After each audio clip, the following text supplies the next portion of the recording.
All right, welcome everyone, and welcome to people watching this in the future. This video is for now, but it's also for posterity. It's why I'm doing this, and this webinar can really be a strong game changer. In a sense, I've explained the basic method of law of implication before over the past several years, but I'm pretty excited about how understanding of it, I think, is even more clear and concise than previously. Great. Wow, 2:30 a.m. And settling in with some green tea. Awesome. I was at like half an hour, where you are. That's interesting. All right, you're very welcome, everybody. Thanks for all your wonderful energy.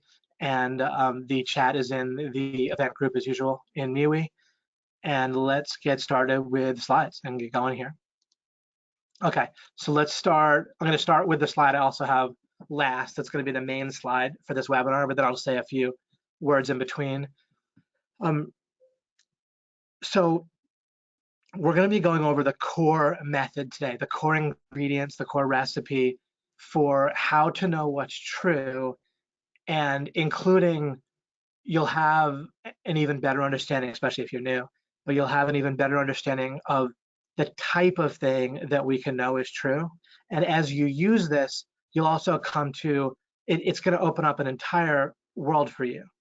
The whole world in terms of culture and thinking and ideas is pretty much all based on a hidden paradigm that people don't realize. And that paradigm is that what I'm explaining to you in this webinar, what I've discovered, doesn't exist. And so there's so much is based on that we can't know what's true, while at the same time, there's a zillion things that people affirm as true and would be kind of horrified to not affirm as true, right? Obvious things like committing serial murder, right, to innocent people.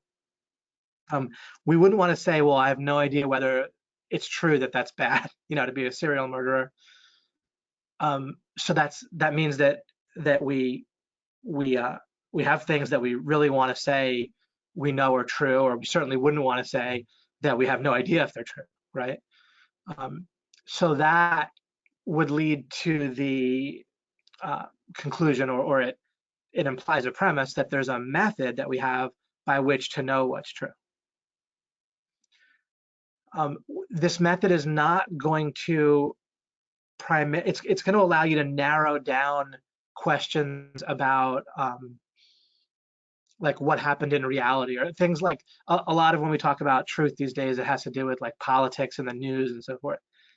This can narrow down a whole bunch of core principles, help to identify things, and think clearly about what's reported, but it's not going to allow you to, you're not going to use it. That's not the type of truth that we're going to be able to necessarily prove.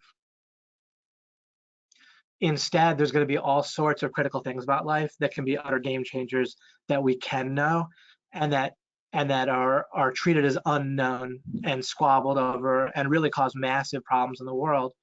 But those can be cleared up for certain, and in a way that's just going to be nice. It's not going to involve persecutions or dogma in the bad way, but just nice, as I talked about in the last webinar, I believe, about how the way that we understand basic math is nice when we're at the cash register and getting change and paying for things.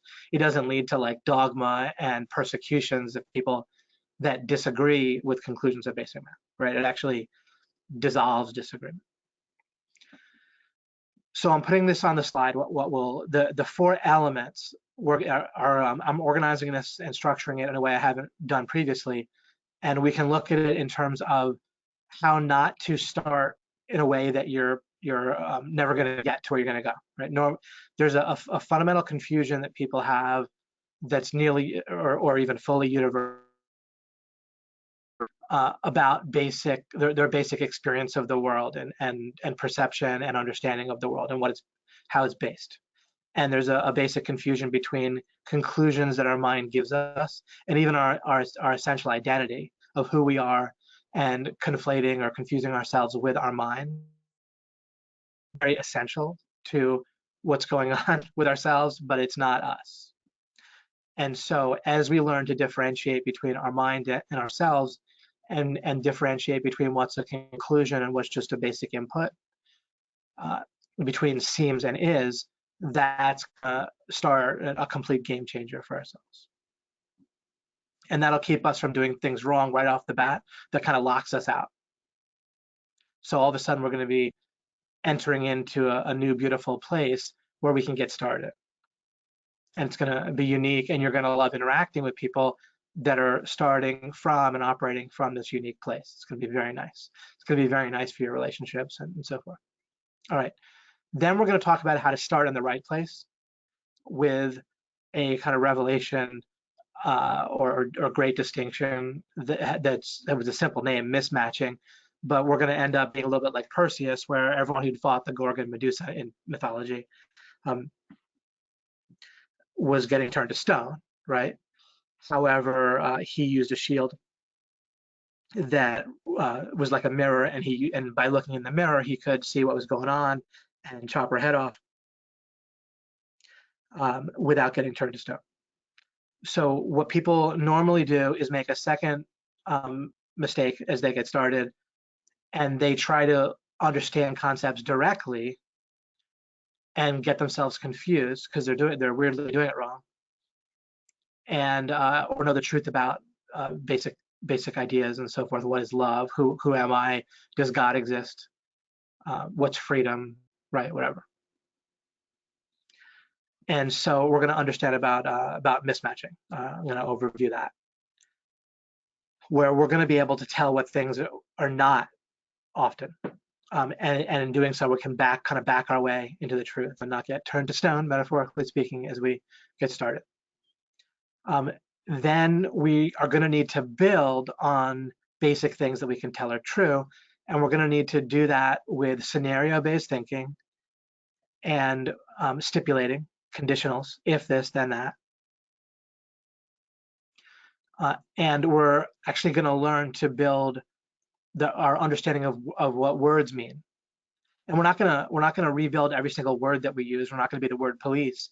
But when there's a word that is fraught with peril, that has a lot of confusion, right? Like if you're talking to somebody or thinking about God, then people will say, well, it depends how you define God. Or when you're talking about success, well, it depends how you define success. Well, with scenario-based thinking, we can build what the concept that we're trying to refer to is and keep it clear and constant.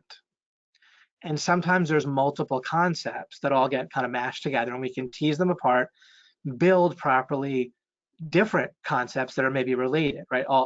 We can maybe build different concepts that the word freedom might refer to, right? Or whatever else.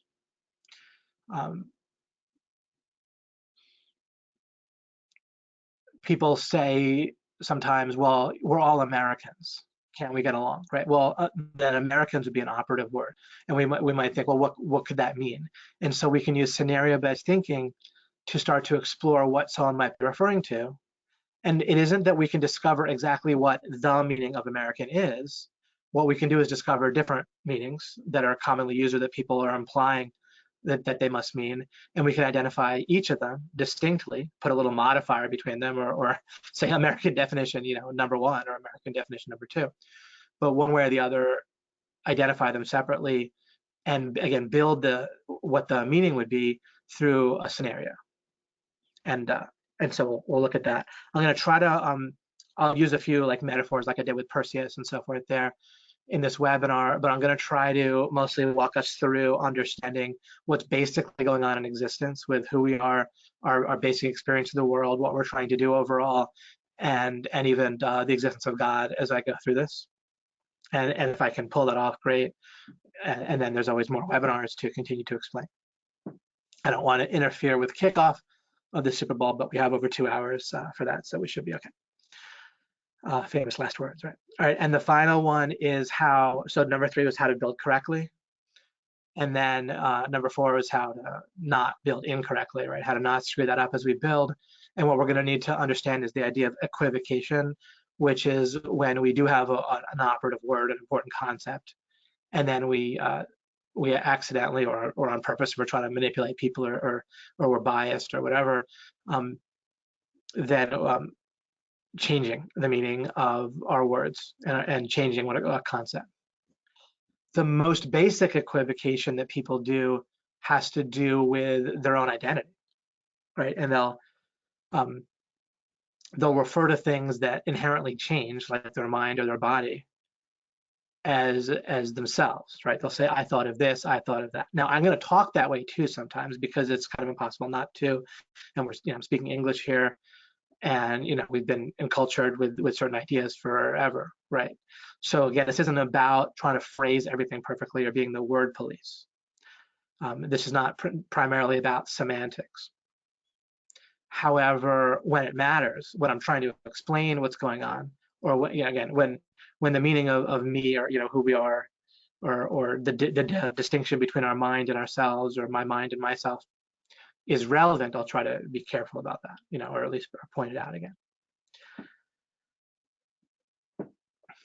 But our mind changes, and it also is, when we come to understand or just build the meaning of consciousness, then our mind is not conscious.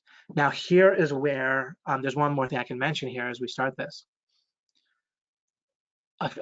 A big cause of confusion has to do with the following. Our mind processes and stores information. It doesn't happen to be us. Okay, you don't need to fully understand that right now, but I'll just say that for now. Our mind is not conscious. We are. We're like, you can use the word being to refer to who you really are as the one who is conscious of what you're conscious of, right now and continually. Because your mind is not conscious, but because it is what you're drawing from, and it's involved with why you're experiencing what you're experiencing versus something else, right? Like when you have thoughts, then those aren't totally unrelated to what you previously thought and so forth, right? They're related to your mind, right? Your mind is playing a major role in why you're having the thoughts that you're having rather than something else, right? We could say your environment plays a role, and God plays a role in creating everything every moment. I'm not trying to prove everything I'm saying now. I'm just explaining something or describing it. So with your mind being source of your thoughts, or very relevant, or part of that, what's going on with the source of your thoughts, and it not itself being conscious, because that's what you are, then when it is going to be processing any concepts that inherently involve consciousness as part of the meaning of those concepts, and words like love, words like knowledge, understanding, and therefore truth, and many other words. Even understanding, your own identity, right? There is what I was talking about to begin with, like when you refer to yourself, and then by contrast, contrasting it with your mind, that's all in one sense impossible for your mind to process on its own, because your mind is not conscious. It can't perceive or store, and therefore can't process, has no basis for processing consciousness. So it's like if you're needing to store ingredients without water, right? Like if you need to bring milk somewhere, but it can't be in liquid form, then it might not be that tasty, but you put it in powder, right? You can get milk in powdered form and then re-add water. And that's pretty much what needs to happen when you are working through, seeking understanding, thinking about whatever, or what you call thinking about. It's different. What your mind does when it's thinking is different than what you as a conscious being do when you're thinking, because they're two separate things. But so two separate meanings of the word thinking, but both valid. Then it's like dried milk, or taking the water out, putting it back in. So your mind, metaphorically speaking, can only store dried milk when it comes to consciousness. It stores something, but it's like a twisted or dried. The consciousness is taken out of the word love or anything else, knowledge, understanding. And then you need to be paying attention in a certain way and re-adding the consciousness into those ideas as you examine them and as you work with them. And that is not something people normally realize to do. And it's kind of at the root of really all of our problems, collectively and individually, because knowing requires consciousness. It's in the number one on this slide, seems versus is, and your mind can't process it. So the normal way that we, when we're born, start processing information and then having a sense that what our mind is going to do is start to associate that certain things are true, because it develops a theory about the world, like this floor will hold me up, or mommy will take care of me, right?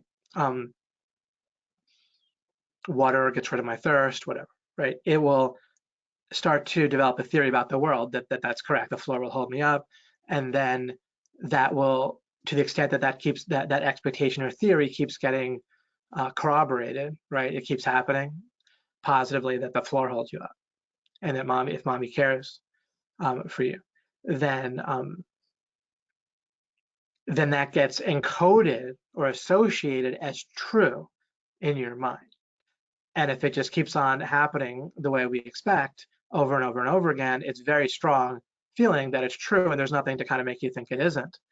And in essence, our whole belief system gets built that way, in that same fundamental process.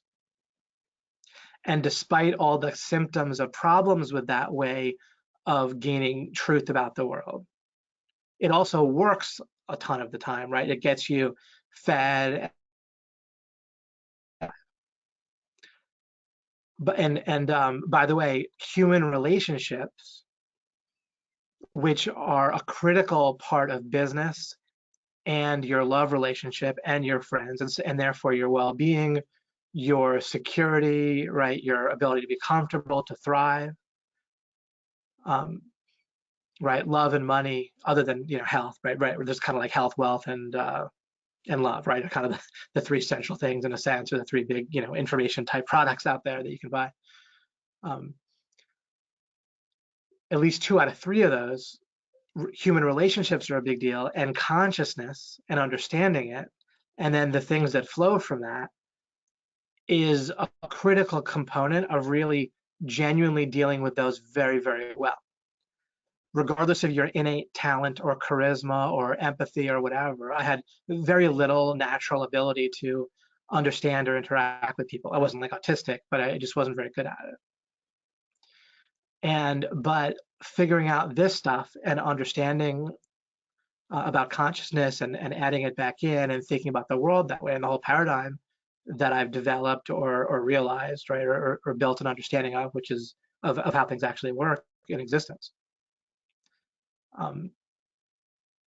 has enabled me to be, kind of functionally perform at a very high level when it comes to dealing with other people and relationships, just from that, without having an innate talent.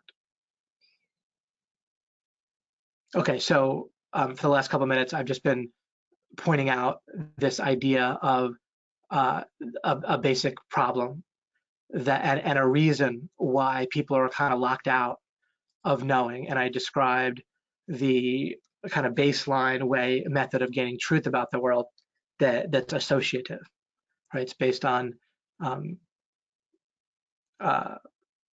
it's a little bit like a rudimentary scientific method, right? And it's based on your mind forming expectations or theories or hypotheses about the world without it calling it a hypothesis. But a little baby is forming hypotheses, right? Expectations, and those are met or they're not met. When they're not met, the mind kind of feels confused and opens up in a certain way, and then it can kind of look to form a new association that's more workable or accurate.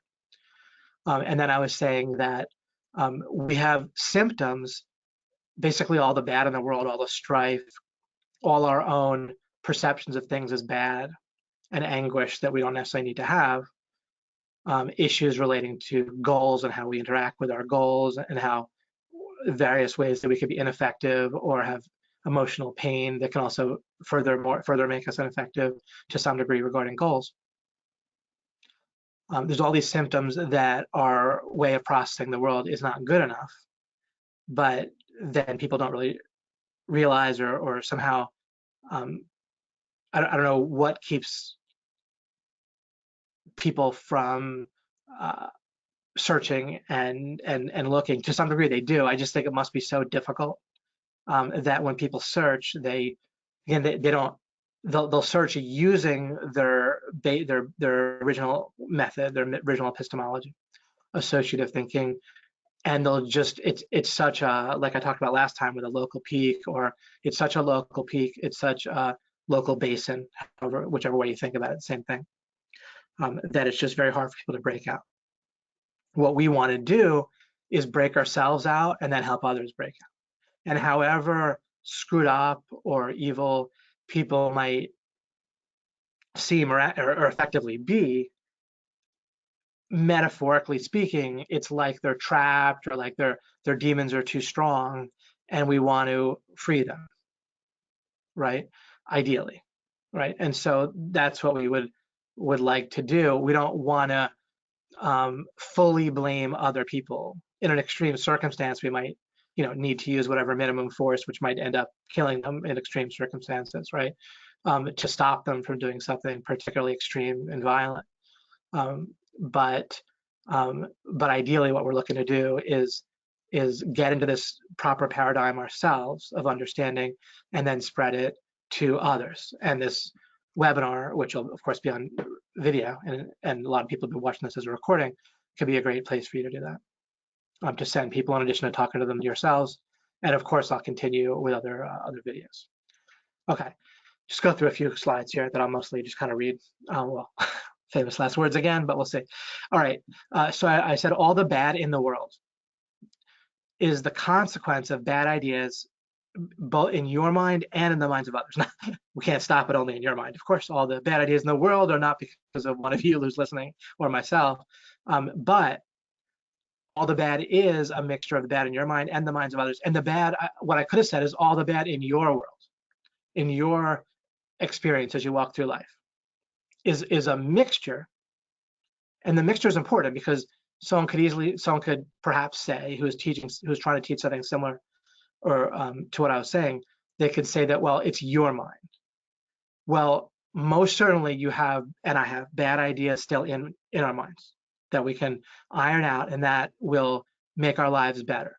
If either of us associates ourselves with our mind, then we can feel like we're being attacked if an idea in our mind is attacked, right? So if there's a bad idea in our mind, it's hurting us first and foremost, ourselves, but it's hurting the people we care about pretty significantly too, and then it can be hurting people more removed from us as well, especially in a democracy, right, where we can vote and so forth. Then bad ideas in our mind can kind of have these ripple effects. And so, of course, a lot of us, we might have different opinions about how we should vote, but we can, a lot of us would think that, yeah, if people had different opinions or ideas about various issues that are more global or national or whatever, societal, then things could be a lot better, right? So the good news about a method to know what's true is we can all arrive at the same people are totally fighting about and emotional on both sides about. Counterintuitively, there's a right answer. Now, the people fighting on both sides already behave as if there's a right answer and that the other people are dead wrong. And sometimes they're right. Sometimes the people on the other side of a certain issue really are hard.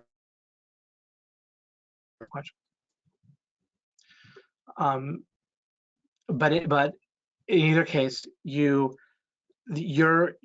good that you experience is not just based on ideas in your mind, but it's based on ideas in other people's minds. We affect each other in a way that's pretty unavoidable in this world. Not in necessarily existence as a whole, but in this world, other people actually affect us. I mean, even if we just love them, right? As simple as that, they can violate us, and that can rob what we do of meaning in a way that is in some way, shape, or form real and sort of unavoidable. Right, like if I work for a long time and creating a gift for somebody,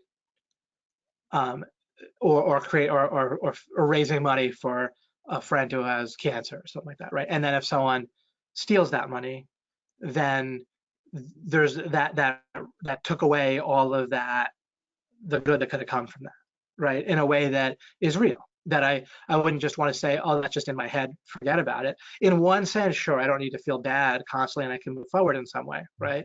But in another sense, to act as if that's not bad in some way gets ridiculous, right? So the bad ideas in other people's minds matter, which is why sharing this matters, right?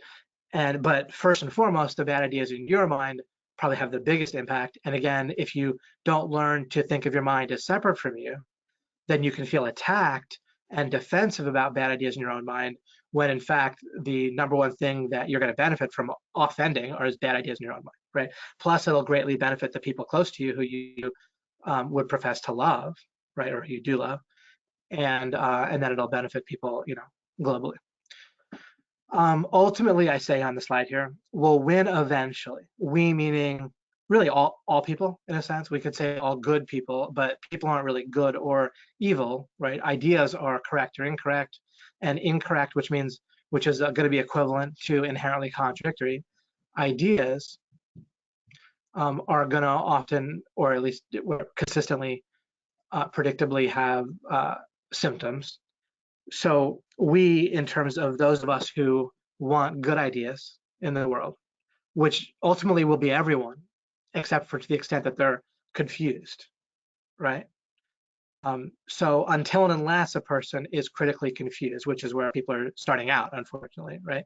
But until and unless that's wiped, or once that's wiped out, then they all become we too, and then we collectively will win eventually. So this quandary of that other people affect us as well, right? And having bad ideas in our own mind isn't permanent, but it'll take some amount of time. Could take a lot of time. I'm glad, to have this out and on a webinar and then on a video that's recorded and that people can download. I encourage you to download this video, have it so it's available and can't be, erased in some way, shape, or form through one deletion or channel being shut down. And then I said, until then, the assurance of victory, which I'm not fully proving in this moment, but as we gain assurance that this will inevitably happen, then that can give us an overall peace and confidence. That's a kind of the foundation of our lives and our psyche that we can reorient ourselves to, right, whenever necessary. If we're kind of knocked off balance or upset in life, we can kind of reorient to our foundation of understanding about the world in existence as you gain it here, which will also give us a sense of purpose. So now individually, you have various talents you might have, and you, whoever you are, right, and, as an individual listener, not talking about you collectively, but each person as an individual might have talents and a sense of purpose regarding using one of those talents or a kind of passion. Maybe you're not very talented about a passion, but you have a passion for it, which then will lead to even more talent, whatever. But one way or the other, you may have various specific talents and things that you have a sense of purpose about. That's great. I'm not trying to override that or whatever. But there's a way that aligning that with this idea of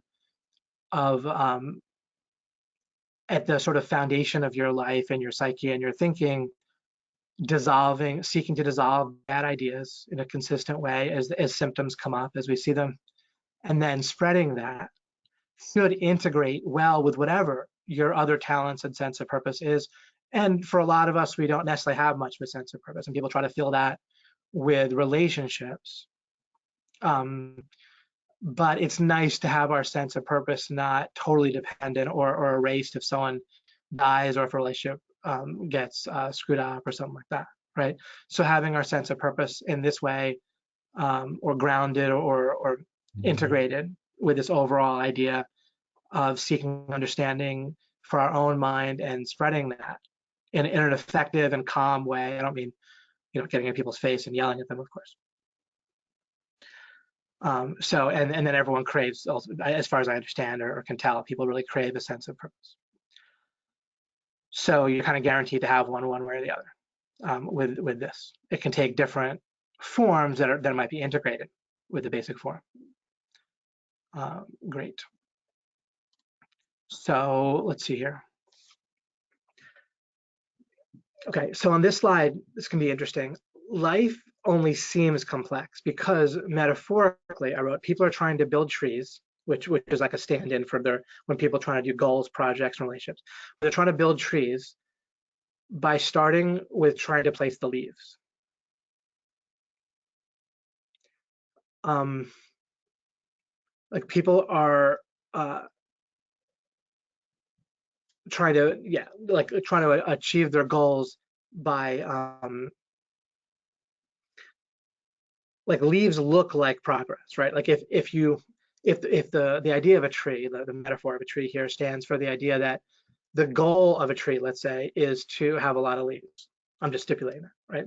This is for my illustration. I'm not saying that a tree's goal or your goal with a tree is to have a lot of leaves, but if we see it that way, then if someone lacks understanding, then they feel like they want to feel a sense of moving forward as quickly as possible or as straightforwardly as possible, then they might just want to like think, all right, so how do I grab a bunch of leaves from over here and stick them over here on these branches, right, and so forth. And then the leaves will like wilt, or they might not stay up or whatever, and then you have to keep going, and then you feel like life is complicated and a struggle, and then we develop this expectation loop that get like a hypothesis about life, where you gain success through struggling and focusing and effort. Another thing I've said in the past multiple times is effort is actually, or one type of effort that's kind of negative, is just a symptom of internal conflict. There's plenty of times when you're moving your body and doing a lot of stuff, but it feels effortless, right? And so that's what I'm referring to, is life can be effortless in the sense of like flow in a certain way, where you don't need to have internal conflict in order to achieve a goal, for one thing. And then there's a self-fulfilling prophecy in a sense where I'm using that a little bit loosely, but in a sense where, again, people will struggle and get those leaves up there, and then kind of as the leaves start to wilt, they'll get some more and gather them and put them back up, and as they fall, they'll do that, and then at some point they'll just kind of say, all right, well, that's good enough, or redefine their standards so that they succeeded there, and maybe sometimes it might end up where the tree itself just kind of works, and they feel like it was related to their struggle and effort, and they're like, yeah, I'm so successful, other people need to do that. That's the way to become successful. And so people either redefine success regarding that particular goal or project, they get lucky and it just kind of works, or they just kind of give up on it, right? And often rationalize why they're giving up on it, and then believe that it just takes a lot of effort. Or people will say that relationships take a lot of effort, right? Things like that. They actually don't necessarily take a lot of effort, and neither do other things. If we understand effort in the way that I'm talking about, in the kind of negative or resource intensive way. Okay, so that's why life seems complex. True seems complex. It actually isn't. The complexity is mostly because we're so used to the other paradigm, and everything is built on it. The paradigm of associatively developing a truth and a theory about the world, right, and beliefs about the world, the way people do starting from when they're born, and never changing that or reflecting on that method. That ends up with a very complex and internally contradictory belief system, because it's like you're gathering leaves all over the place. They're not grown from a seed, and so they actually you actually have like these, it's like these branches and things that kind of your mind grows from the leaf level knowledge and its theories, and they don't necessarily cohere, right? Like the two major political ideologies in America, right? Roughly speaking, liberalism and conservatism, neither of them grows from a central principle, right? Someone might try to argue against that, but it just isn't. Like the Constitution isn't a principle; it's a long document, and conservatism is not only grown from that anyway. And then liberalism, if there's a principle, I can't figure it out, right? So, like a good principle from which good ideas are grown in a coherent way, right? So, and that I use that only. I use that as an illustration of of how things are not grown from a basic principle. All right, and then I went on to write, the biggest use of the law of implication accurate thinking method is to get your core frames, lenses, perspectives right. So this relates to the idea of life or your belief system being complex or not. Life can seem very complex sometimes. You try to go to make money and there's a lot of complications that can occur, right? You try to have a good relationship with somebody and a whole bunch of complications can seem to occur. We especially as conscious beings can't deal with a lot of information at once very well, right? And sort through it and so forth. And our minds in a certain way, the kind of the same way, because sorting through information takes a sort of partnership between you as a conscious being and your mind. So there's processing from your mind going on, which might have all kinds of potential in one sense, but so much of it can't be dealt with on a conscious level at the same time. And as I referred to earlier today, you need to reinsert the consciousness into a whole bunch of ideas that are pretty fundamental to the rest of your thinking, like knowledge itself, happiness itself. I didn't mention happiness, right? Happiness is inherently tied to your conscious experience. Your mind can't process it, has to twist and metaphorically take the water out of the milk in order to think about happiness. So all its conclusions are going to be twisted, right? Your mind kind of twists happiness into that which furthers your goals, which may or may not, the goals themselves might not be what you want to achieve. And not what actually progresses you toward a goal. That's not what your mind stores as happiness, but what your mind associates with progress, towards what it associates as goals. You can even have contradictory and conflicting goals in your belief system, right? The way it's built with from the leaves on in, or leaves. All right. So instead of life being very complicated, we can massively simplify it by getting various basic ideas right. Government is another thing that seems massively complicated. It actually isn't complicated at all when we understand some basic principles. And here's the thing, is there's plenty of complex stuff in life, right? You can buy a puzzle book that has kind of plenty of complex problems in it, or crossword puzzles, or actual things in life. There's lots of actual complexity, but here's the thing, the gray area of that complexity doesn't need to have a big impact on the success of your project. That's part of what I'm getting at here. And that's a huge key, in a sense, to understanding and dealing with life, is that yes, there is complexity, but the complexity is not going to be in places where it's super important. You're going to be able to have frame. It's like with this overall, with the law of implication movement. I don't know a bazillion details of how we're going to reach everybody, right, over time. But and it would necessitate some sort of second chances or multiple lives to reach, everyone. Obviously, some people are going to die tomorrow or in the next few minutes, right? On Earth, obviously, we can't reach them in time. So one way or the other, spread these ideas, or if not that, then just getting it to everyone who is living to a point where it reaches critical mass, and then the new people born have it, whatever, right? I don't know the exact answers to those things. This isn't in the realm of what I know or figured out. I don't know if it's possible to or not. But I don't know a zillion details, right? I don't know how to get 1 billion followers or 6 billion, right? Or whatever. It might not take that, right? But success doesn't hinge upon me knowing those details or me ever necessarily figuring out those details myself or anything like that, you see? So there's a lot of details that in a certain sense are relevant and will need to be maybe figured out in some way over time, but we're gonna win regardless because of the basic frames. Bad ideas can't compete against the law of implication. They could kill me, right? Or cause a person to kill me. They could they could make it much more difficult for a person to listen. But the ideas themselves, right, can't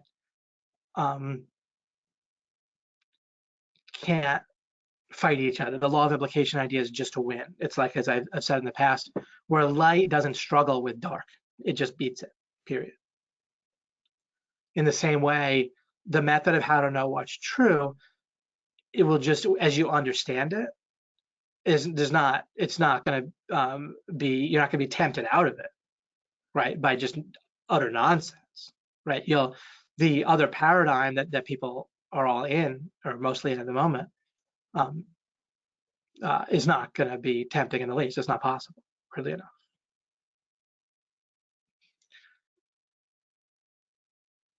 Again, basic math can serve as a sort of general allegory for what law of implication is going to do about a lot more ideas about life and consciousness and things that involve consciousness.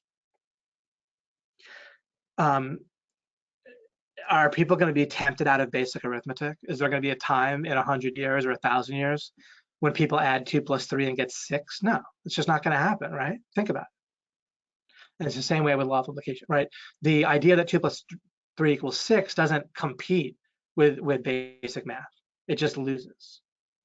Even if a person makes a mistake, then you're not going to hit any kind of critical mass with it, right? It's like people will have herd immunity, right, against bad ideas, or at least the bad fundamental epistemology, like the way of the fundamental method. So we need to spread herd immunity, and it'll happen again because it doesn't go backwards. When you can make progress without regress, then even if progress is slow or might be very fast, but if it's slow, it doesn't matter. It's inexorable. It's unstoppable. So that's why I'm saying, okay, so we're talking about complexity or simplicity. So many things are really very simple. And in a certain way, right? And the complexity in the gray area is not nearly as critical as it might seem once you get some basic ideas right.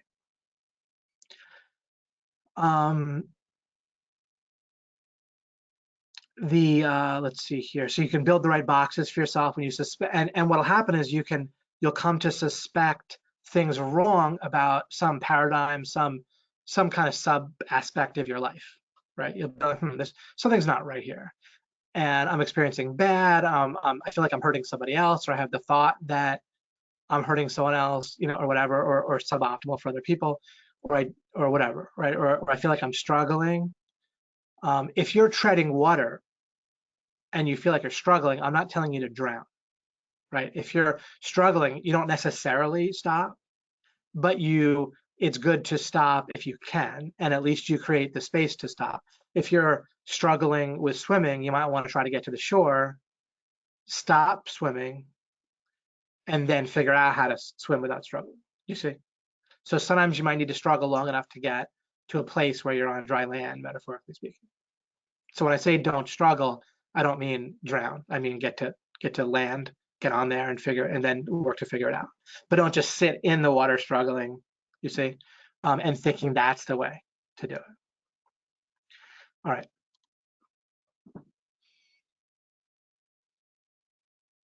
By the way, even the idea of complexity versus simplicity, we can use that same thing about struggling to swim in the water if someone doesn't know how to swim well. There's a lot of details to being an incredible swimmer, right? But the basic idea of being able to stay afloat is not very complex, right? So that can be learned or figured out or taught or whatever pretty easily, versus swimming with a great efficient stroke or whatever. You see, and that's again a little bit like another little allegory or whatever for what I'm talking about.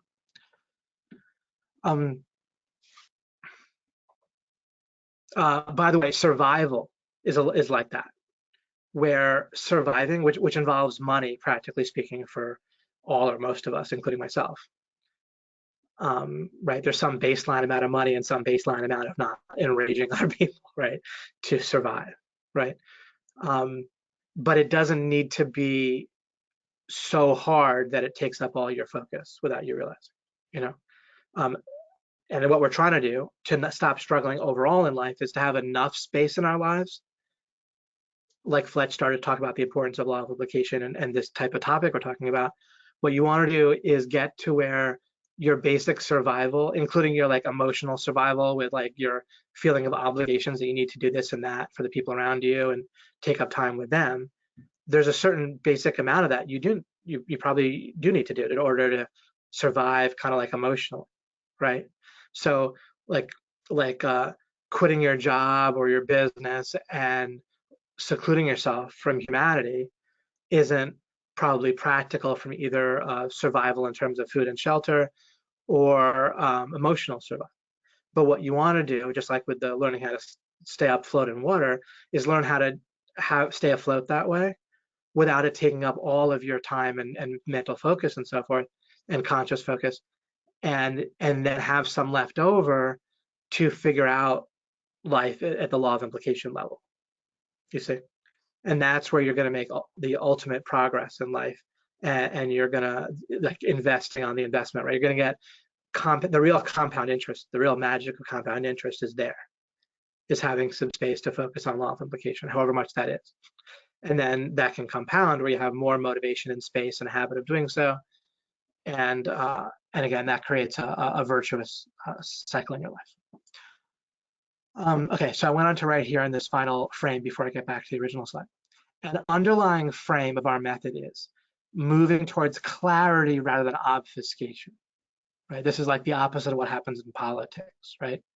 Politics and government is all about ways to obfuscate, confiscating your money, corruption, people just having power over other people, etc. Right? Regardless about what you think right now about government and politics, if you stop and think about what I'm saying, it's going on, right? Like when we're trying to think about what's the best tax policy, let's forget about taxes being good or bad right now. But what is it? We're trying to make people feel it as little as possible, right? If we, that's why we don't say let's have 100% tax on people that are whatever make below a certain amount of money. Right. By the way, there's no such thing as people who make a certain amount of money anyway, but at least that you get a sense of what I mean. Right, or if everyone just had to pay a flat amount of money each year or each month, or else be executed on the spot, right? That would be one way of collecting taxes. Is you pay $20,000 each year, you show up somewhere, hand them cash. If you're over 18, whatever, and if you don't hand it to them at that moment, they execute you, right? I'm not advocating for that or not. I'm just saying that would be too clear, right?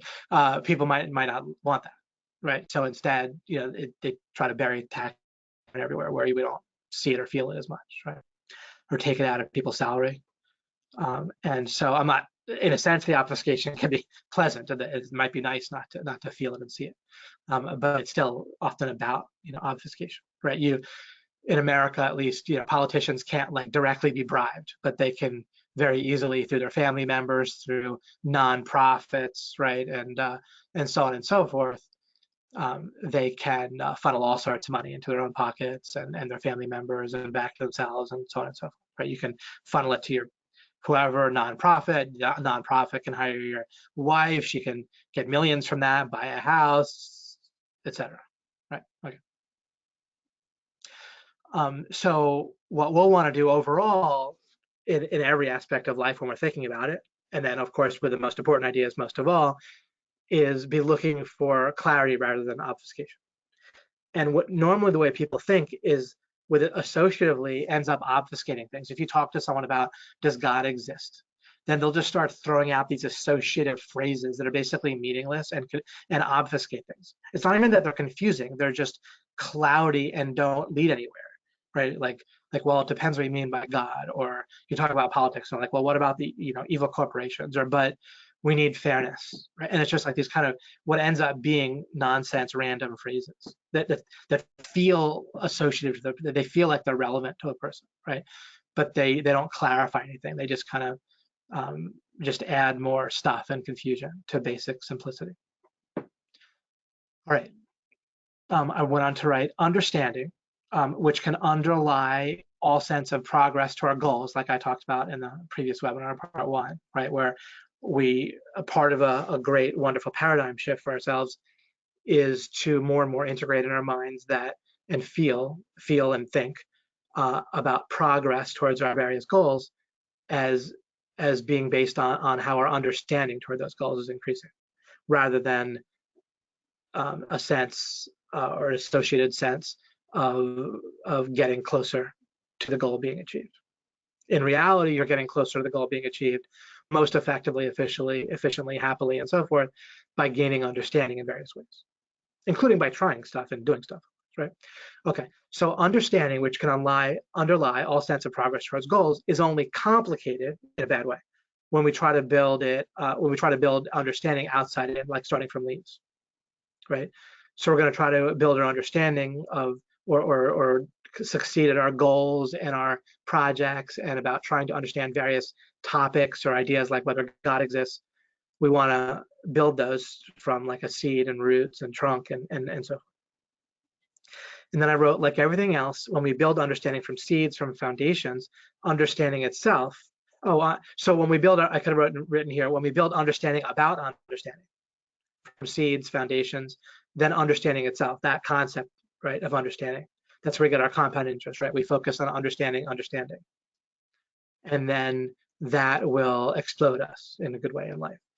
So understanding itself becomes profoundly simple. What I'm going to explain on this webinar, and what I am explaining, it will become simple.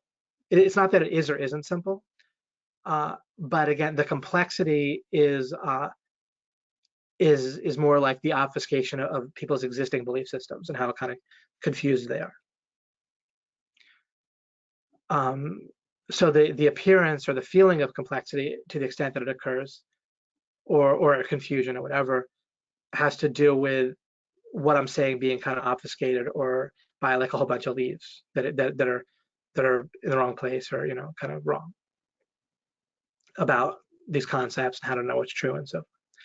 And then I wrote something, so there'll be a little bit of a twist here at the end of the slide. So we start with seeds, right? Well, the funny thing is, and I'll just kind of allude to this here, no. You actually often have to start with leaves. Some might say, what? But you start with leaves, but your process is to get to the seed. So instead of starting with leaves and staying with leaves and staying with leaves, you use details, the things you observe, your day-to-day stuff going on in life, your thoughts, the raw materials from your mind, what you call your mind or your thoughts, right? But it can be looked at as raw material, as we'll talk about in the first step in the main slide. So you actually start with leaf level stuff, but you use that to dig down and get the right foundation. Just like my allegory a few minutes ago with the idea of treading water. If you're in the middle of water trying to stay afloat, that is where you start. So you start there. You can't just teleport to the shore, but instead of just struggling to stay afloat, allegorically speaking, we want to get to the shore, which is parallel to the idea of figuring out what the foundational frames are, the seeds, getting our house built on rock rather than sand. You see? But you might not start with rock. You might start with a ramshackle house and then try to figure out, okay, wait a second. As I look at this and try to rebuild it and copy what this person did, I'm realizing that it needs to be built on rock and it needs to be built a certain way, and then you figure it out from there. So you're looking for seeds, but you might not be given the seeds to start with. So you're seeking them out. So that's important. Very important, right? People can be totally off base from the beginning if they think that I'm saying leaves are wrong. But you don't build on them. You use them as raw material for your search for the seeds, and then you find, or the foundation. You build on a foundation, but you don't necessarily get to start with a foundation. You get to a foundation, figure out if it's right. With my local peak allegory or mental image, or whatever it should be referred to as, from last webinar that I did, then again, you start where you start. And you might start climbing the peak that you're on, and that might start to give you some insight into the whole situation, right? So it wasn't that last time, I wasn't saying that you don't climb the peak that you're on to start with, but you don't limit yourself to that. That's not the end of it. You climb the peak that you're on, not to try to get to the highest possible point in the whole range, but to gain what? Understanding, as part of taking, like some gurus teach that you can have success in anything by simply copying someone who's already successful. That's a little bit like saying you can build any tree by just finding leaves and sticking them somewhere. However, it's a very valid way to start. You copy exactly what someone does without changing it. That seems successful, and that's great as long as you're doing it to figure out the right foundation. And maybe they're on the right foundation, but you need to figure that out because a lot of times they won't be. And you don't start out knowing what the right foundation is. And just because someone appears to have success or even is actually very successful in a certain area, it does not mean that if you try to copy them, you'll automatically be on the right foundation, right? You can copy someone's leaves exactly without having the right seed, if you think about it, right? It would be possible, if you look at an oak tree and you're standing in front of an oak tree, it might be possible to take the leaves off of it and replicate them in some way, the configuration of them pretty well, or at least decently well, without having any seeds or any even trunk, right? You just have to build some kind of, you could build some kind of crappy lattice work that basically simulates the branches decently well and then stick the leaves on, right? And that metaphorically is what people end up doing when they copy other people, with the wrong understanding of why they're doing it. Copy them as I say, if you copy someone who looks successful, copy them as exactly as you can. Don't start by making changes off the bat necessarily. But again, your process as you do it is critical. Okay. All right, I'll limit myself to just a brief look at the comments, and then we'll go again through this slide and also try to apply it to things. This is unbelievable, says Mike. Great, I'm glad about that. Blowing mind, great. Understanding inception, great. I'm hearing that LOI ideas and framework are anti-fragile, whereas contradictory ideas are inherently fragile. That's a great way to say things, I would say. Great, Eric, so I appreciate that. Alex says, how is all bad in the world due to bad ideas? What about, great question. I didn't address that very well. Terminal illnesses, do you not view these as bad? I don't want them to happen to anyone. If they happen to somebody that I'm aware of, then I agree that it's tragic or whatever, if they're not aware of.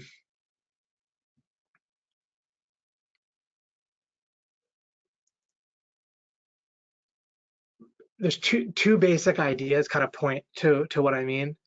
One is, let's say, for example, that each person, like people are, let's say that this world is not the end all be all. Let's say it was a little bit more like we were all playing inside of a video game. And there's more to existence ultimately than just this world. I'm not saying there could be multiple lives or not in this world, but ultimately this world is not what God would need to make ultimately necessarily. So if we all get to the point where we get what's going on with this world, we choose to love other people, we choose to care about God and acknowledge God and want God's will to be done, then there probably won't be a need for the inherent flaws in this world that we have, or it'll prove to be the case that one way or the other we're able to be maximally happy either in a world with issues, kind of like with computer games where there can be challenges and issues and problems, but people overall can look at it in a certain way where those are part of the experience in a way that the world itself is not looked at as overly serious, right?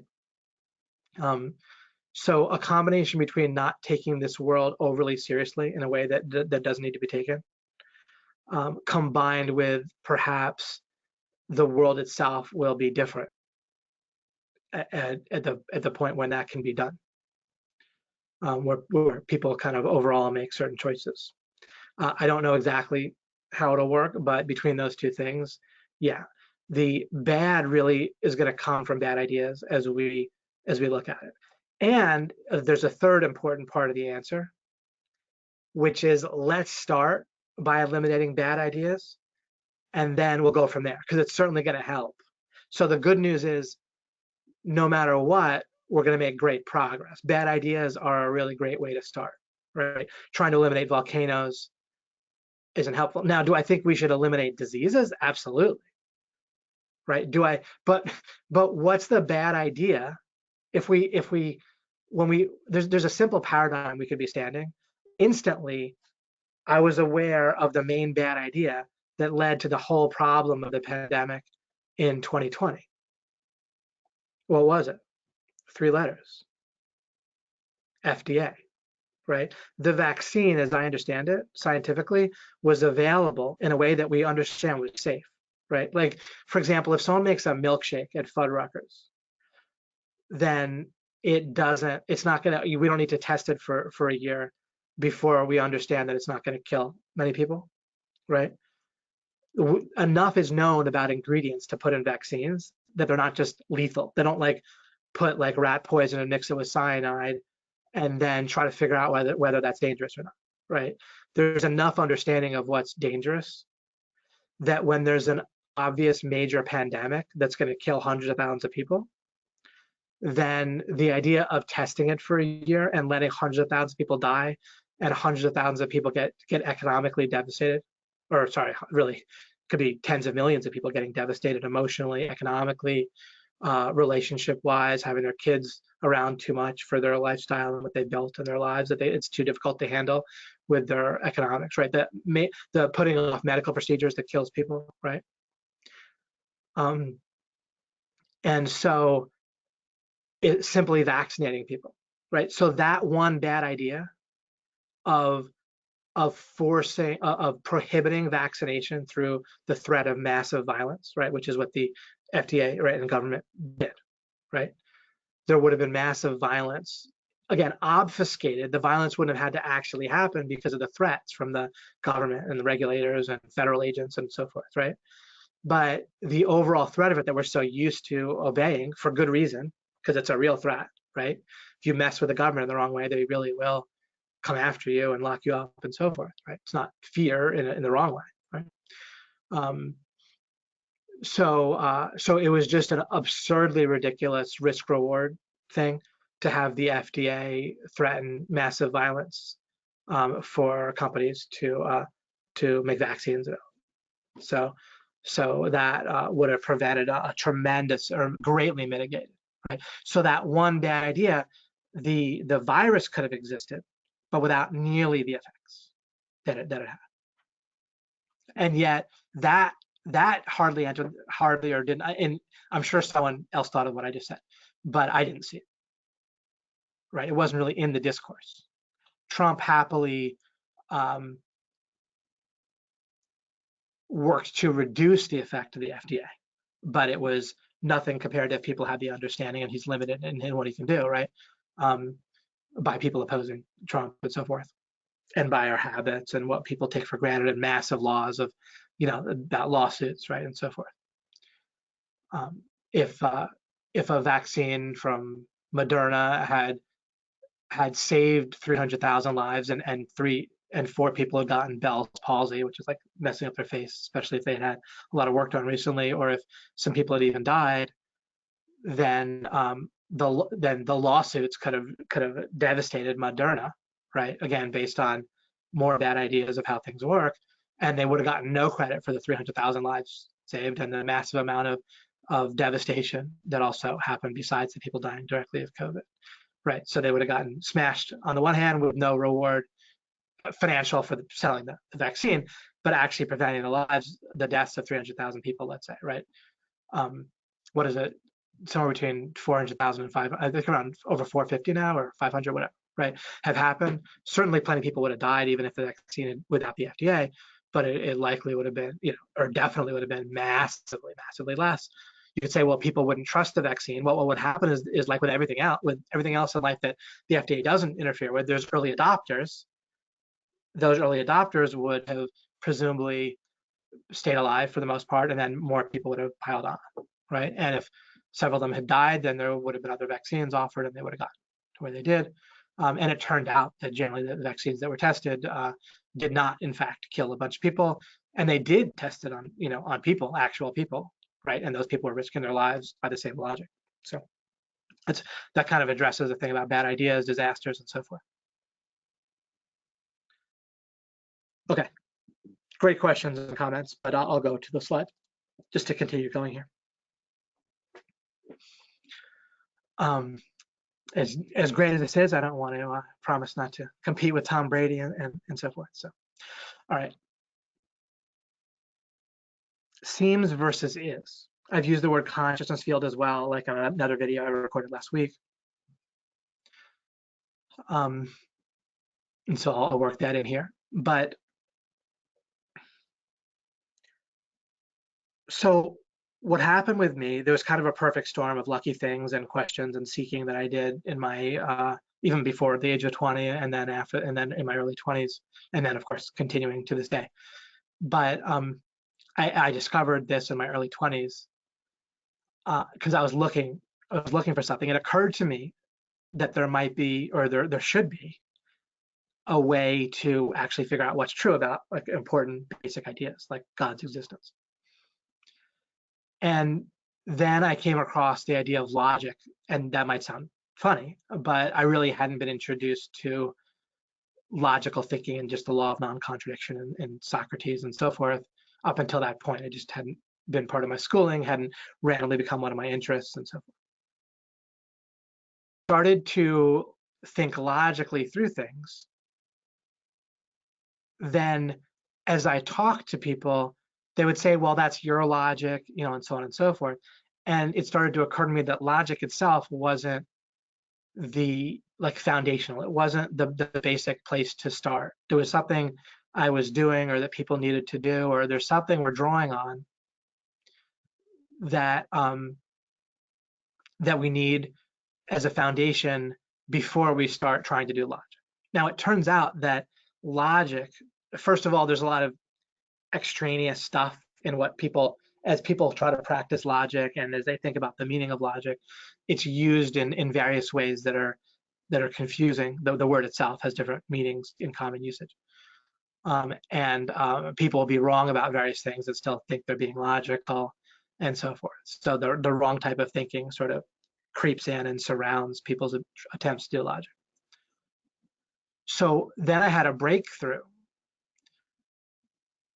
that has to do with how we deal with our most basic experience of our thoughts and our perceptions, our conscious experience of everything, of life. But even saying of life is kind of superfluous. Now I'm trying to talk about something that involves consciousness here.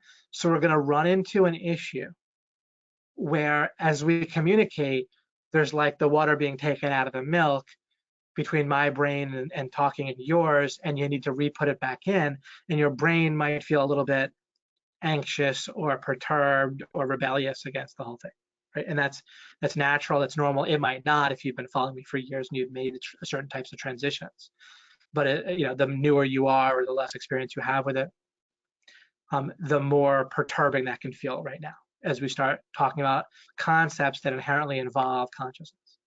All right, so that's fine, that's normal. You'll just need to endure that to get through to the right place, but it's beyond worth it.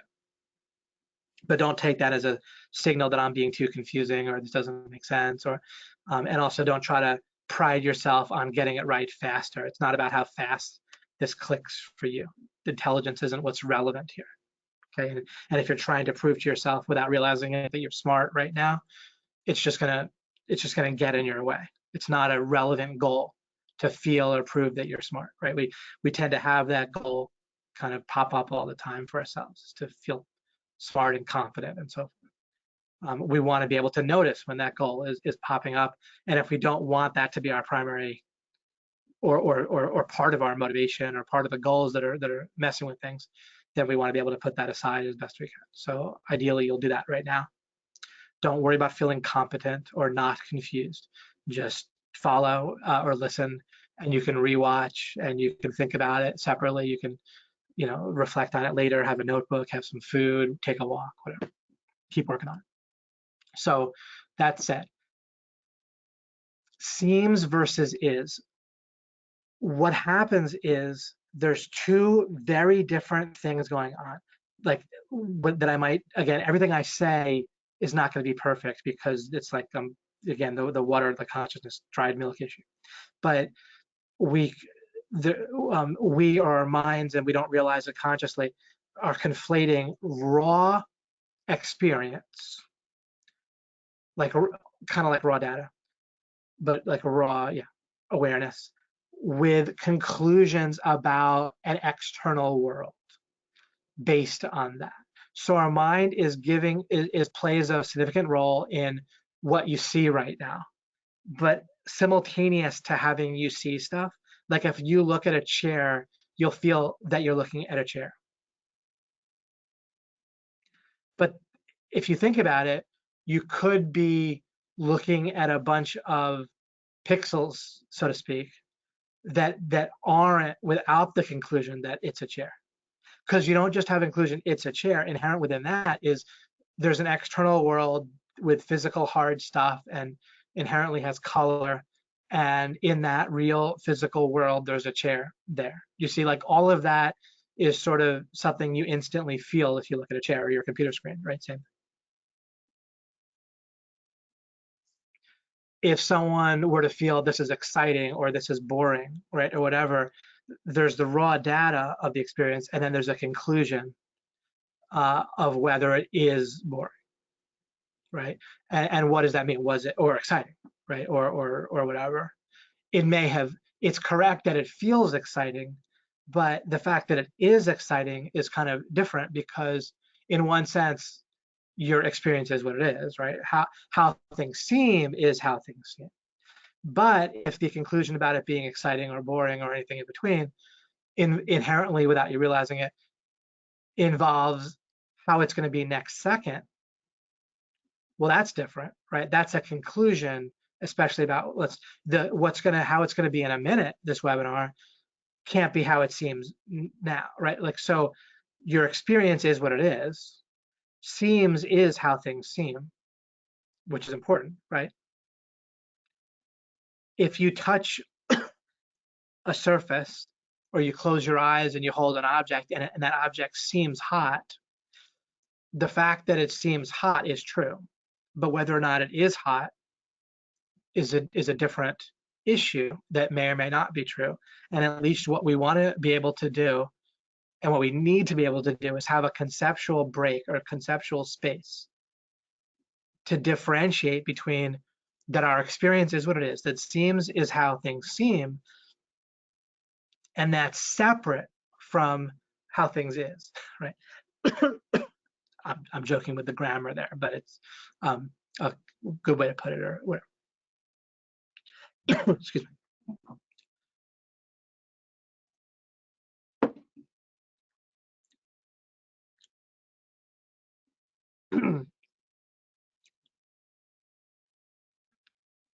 If you're listening to a speaker and you feel like, oh, they're really smart, or oh, they're an idiot, right? Or anything in between.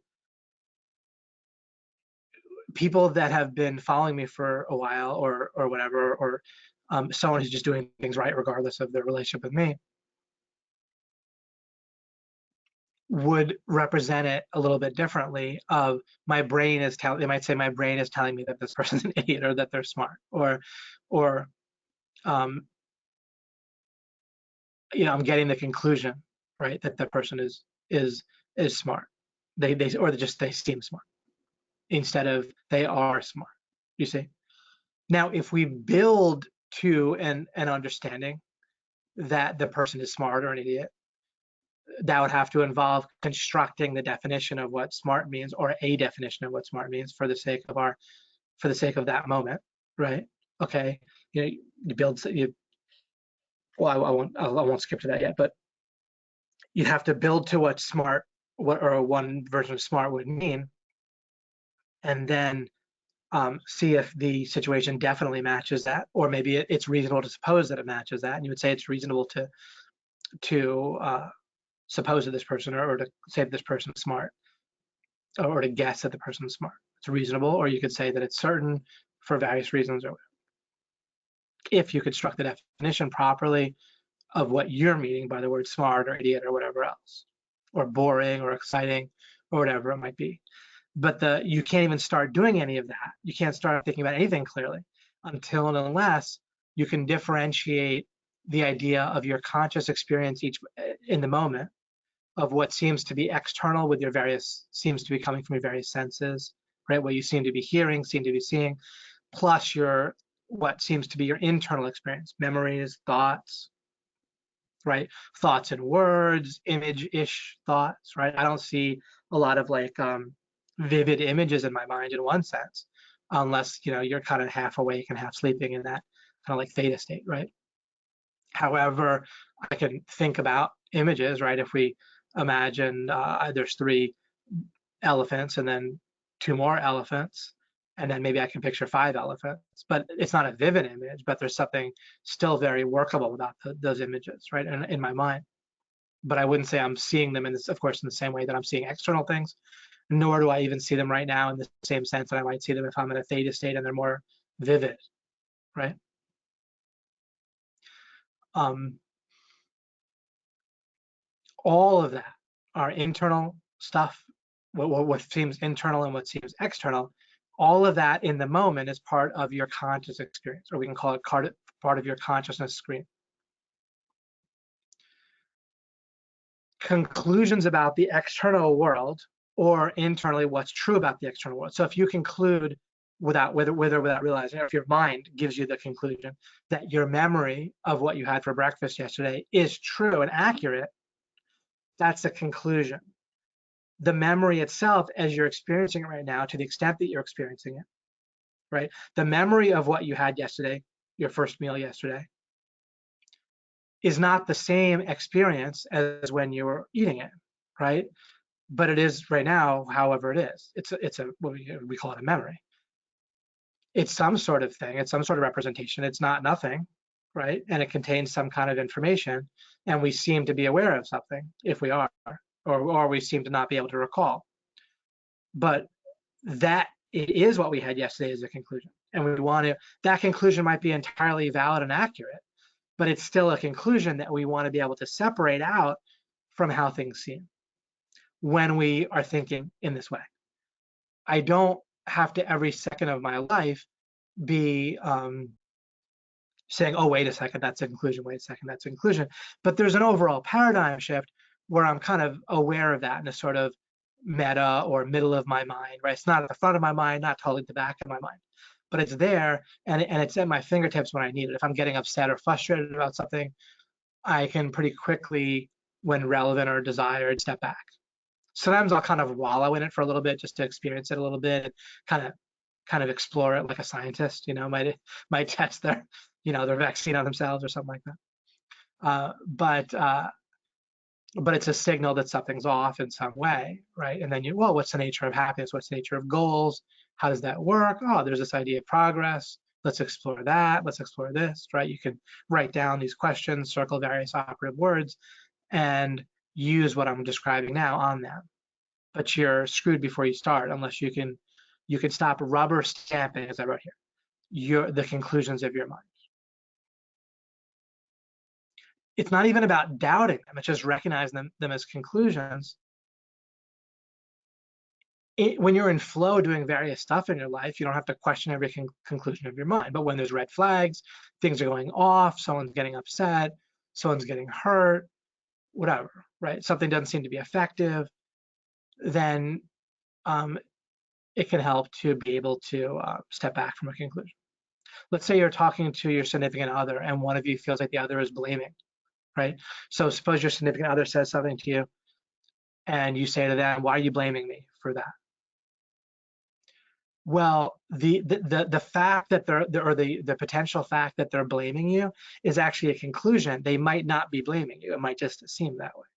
Having the conceptual space to to be aware that just because your mind is associating strongly without giving you any doubt that the meaning of what their communication is that they're blaming you, it doesn't mean they actually are, right? So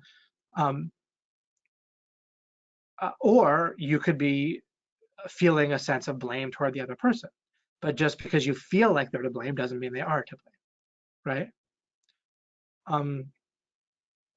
You'll also feel that a certain tone of voice might be the right tone of voice just without realizing it, and that might not be a very effective tone of voice, right? So the conclusion to use a certain tone of voice is itself a conclusion that it is the right tone versus it seems like the right tone.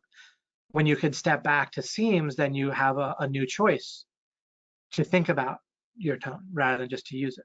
You might not have had a choice the last second, but you might come to realize after speaking in an ineffective tone for a few seconds or minutes that, wait a second, maybe it is not the right tone, right? So again, this will give you a whole new type of option in life constantly when you're when it's relevant and you have the space to focus and reflect and think. Right? Sometimes you'll have enough in the moment to reflect right then and change your behavior. Other times you might need to put it off and think later about something. But you need this number one step to be able to do so effectively. So generally speaking, when people try to think, they're screwed from the beginning. In actual practice, they conflate seems with is, and everything is can't be figured out from there. Philosophers throughout the ages have constantly concluded things that have to do with empiricism, which makes this mistake. They're screwed from the start because they think that the scientific method and empiricism of if you observe something directly, you can experiment with it and replicate it directly. That's the only way to prove things, is through some sort of empiricism, scientific method, replication, that sort of. And that's fundamentally incorrect. I can maybe explain that for longer and longer, but you can work on it yourself. I can talk about it more in the future. All right. But the raw material for discovering and examining truth is not experimentation in the outside world. That absolutely has its place, and it's led to all sorts of advancement in medicine, electronics, and everywhere else, right? Water pumps, right? Porta potties, or any kind of plumbing. So wonderful that people experiment, right? We needed somebody for my business, right? To experiment with search engine optimization. That's awesome. I'm not into that type of life. It doesn't juice me to do that. Just like some people love tennis, other people don't like tennis. It's not about if I don't like field hockey very much, it doesn't mean that I'm saying field hockey is bad. I appreciate that some people love it. If I don't excel at football, right, like a lot of us don't, right, but we can appreciate that other people do and be glad if we enjoy the Super Bowl that they do, right, excel at it. So I'm extremely glad that Greg Morrison excels at researching SEO. I'm extremely glad that Eric Brief excels at figuring out the right things to say when selling one-on-one, like on the phone and so forth. It's not my thing, but I appreciate it immensely.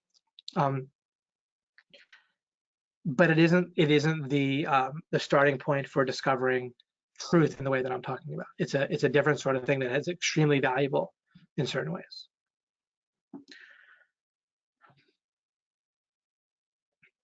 But in order to think in the way that we're talking about foundationally, we don't start with empiricism. We don't start with directly observing the outside world. We start with this idea that how things seem is how they seem.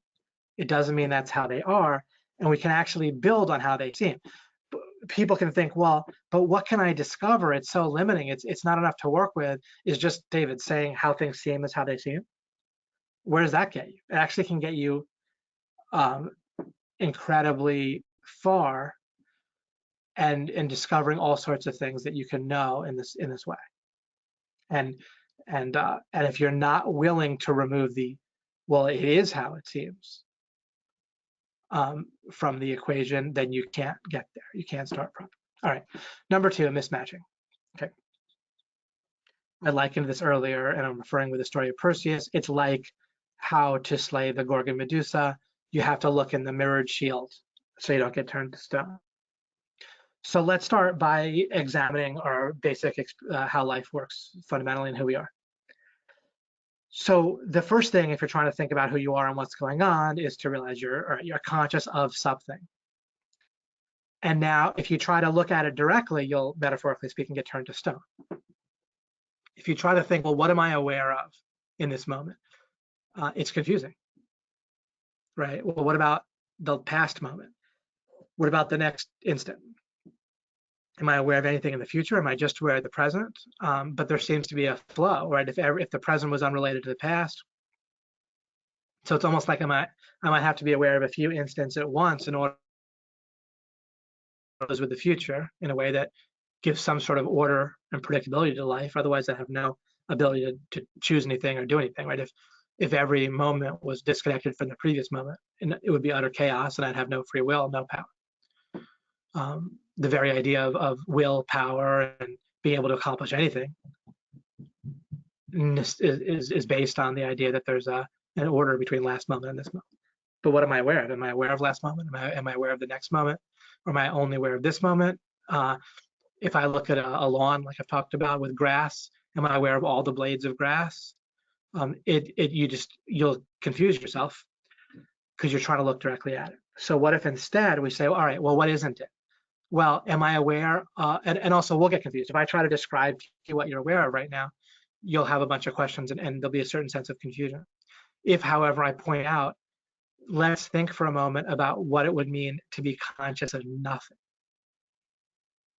to not be conscious of anything. That's mismatching. It involves opposites, or the word not, right? So when you're looking directly at something and you're getting it all confused, and often you should feel confused because it's inherently not the right way to do it, okay? So are you aware of nothing? Or what would that be like?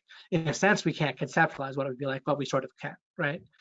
So is that how things are for you? Are you literally aware of nothing? No memories, no external sense of the world, and no internal sense? No, right? You clearly are not aware of nothing. So great. So you're aware of something, even if it's hard to pinpoint what the heck you're aware of. How about, are you aware of everything? Are you omniscient?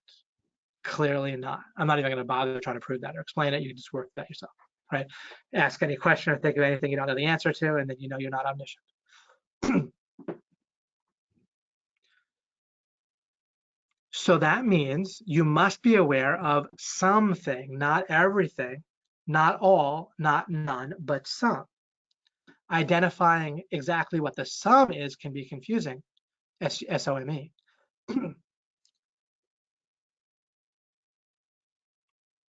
So we can continue to sort of back our way into it.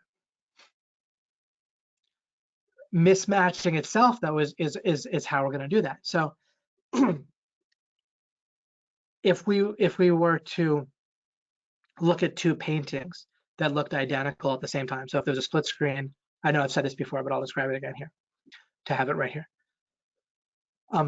If there's a split screen here and I copy and pasted two copies of the same exact painting, like the Mona Lisa, then, and I asked you, are the paintings identical? Then to answer that question for sure, you'd have to have knowledge of every single pixel of both paintings. Think about it, right? That would be a lot. And there's something about what we can consciously check or be aware of and process versus, or maybe not exactly process, but something akin to being part of the processing, where we're focusing consciously on what's going on and thinking about it. Again, we know it's some, so it's not unlimited. So there's some limit to it. And it doesn't even seem to be like thousands of things at once or even hundreds, right? It's more like maybe in the realm of 7 or 10 or 12 or some number along those lines, because you start to like narrow it down. Can I focus on like 100 little bits of information at once, right? Doesn't seem like that, right? So we need something where with only a handful of bits, so to speak, of information at once, we can definitively be clear on something. And again, what I had a breakthrough about it at some point was, wait a second.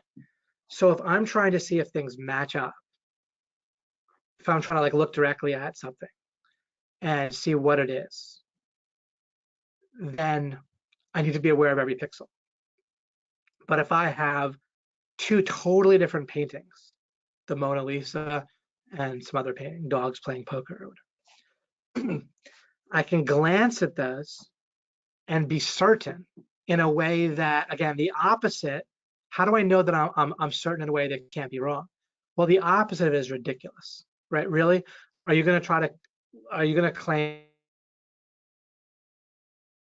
like in parallel looking at the Mona Lisa and dogs playing poker in a split screen and saying, no, I can't tell if they're different? Come on.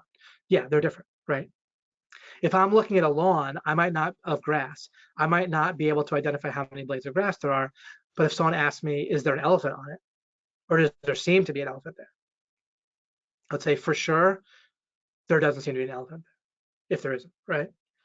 I could say, I don't know how many blades of grass there seem to be. They could say, well, are there three or are there more than three? I could say, well, it's definitely more than three. Why? Because the I can process consciously in the moment what three blades of grass might be like, and then I can, on the other side of the screen, I can put the lawn of grass that I'm looking at right now, and they definitely don't match. Definitely doesn't match up with what three blades of grass would look like. Someone said, are there 50,000 blades of grass? I might not, or not, and if that was a reasonable guesstimate, it might be within tens or hundreds of thousands. I might not even be able to estimate, in the moment. I might be able to start narrowing it down by thinking about how many blades there might be in a foot, right? So I can narrow my focus to that and get a basic estimate of that, and then build from there. That would be scenarios, right? Make a scenario that had a good reasonable estimation of how many blades, how long it would be for 10 blades of grass, and then I could start to narrow things down. So that would be how I'd build to have a reasonable guess. Still wouldn't be that accurate, probably, depending on the situation. Other situations could be very accurate, right? Just depends. But what you want to keep doing is every time you try to look directly at a concept or think about something directly, and you start to get the same sense of like, well, no, I'm not sure. Then try to narrow down, well, what isn't it? And at first you can have something very different than it, but then you can start to hone in on things that are closer and closer, but still definitely not it. So again, mismatching gives us our fundamental concept of how we can start with the few bits of information, however many they might be, 7, 12, I'm not sure, right? That we can consciously participate in and consciously participating in the processing of those ideas in the moment.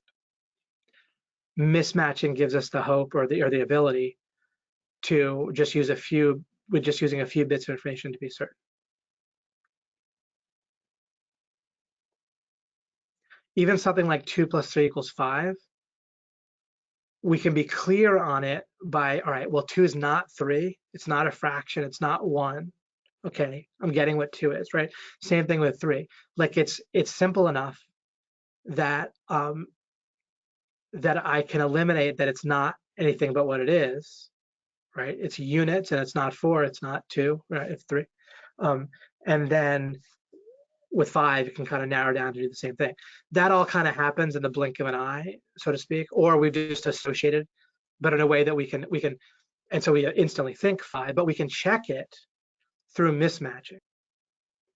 If we look at it that way. We don't think of basic math that way, but we can do that.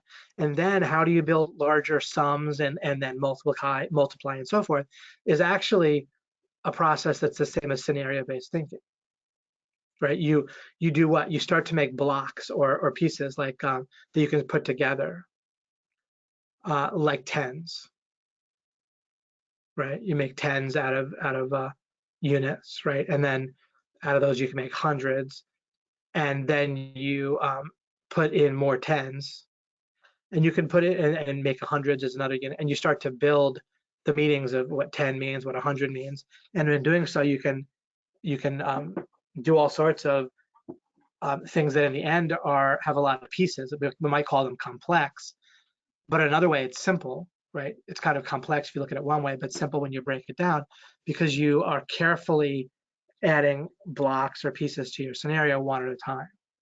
And each is defined. We don't change the meaning of what 10 means. We don't change the meaning of what 100 means, or what different units mean, or different single digit units like 7 and so forth. Okay, so I was leading us through the basic understanding of existence. So we're conscious. Now, what people will say is like, well, how do I know that a rock isn't conscious? Or especially, how do I know my mind is not conscious?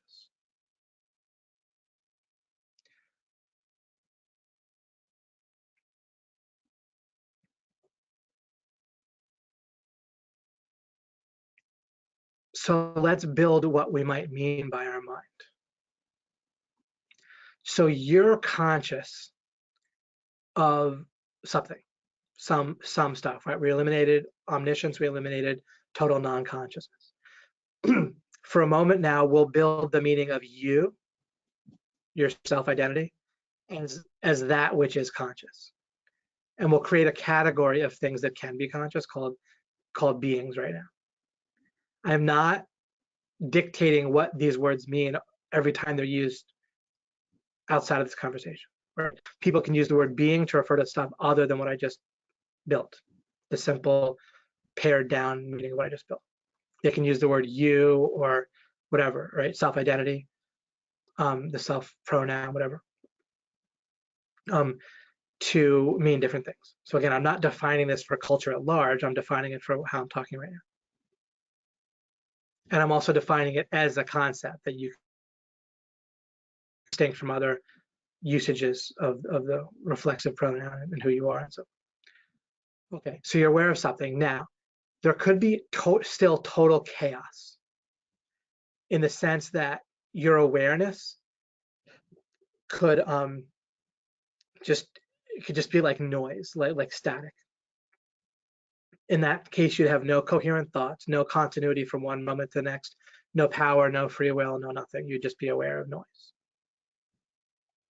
without even being able to think that you're aware of noise, right? The very fact that you can think about things and so forth. You might say, well, David, are you concluding that you can think? Are you confusing seems with is? Well, actually, even if it seems that you can think about things, again, let's look at the opposite. The opposite, nothing could even seem like anything. You'd just be aware of noise without being aware that you're aware of noise. It's the very fact that conclusions can exist. The sense of is like that is can seem to be, that conclusions can seem to be. Plus, there'd be no point to anything, right? If there was just pure static and no ability to think or anything. So there's not pure static. So there's some continuity. So you're aware of what you're aware of. It could be otherwise. So now we can build this idea of reasons, okay? So there's either a reason why you're aware of what you're aware of, or else you're just being aware of stuff with no connection to anything external, with no reason, right? A reason would be something external for what you're aware of in your consciousness screen, the kind of metaphorical screen of everything you're aware of in the moment. So I'll say your consciousness screen is configured the way it is in the moment. There's either no external thing playing a role in that,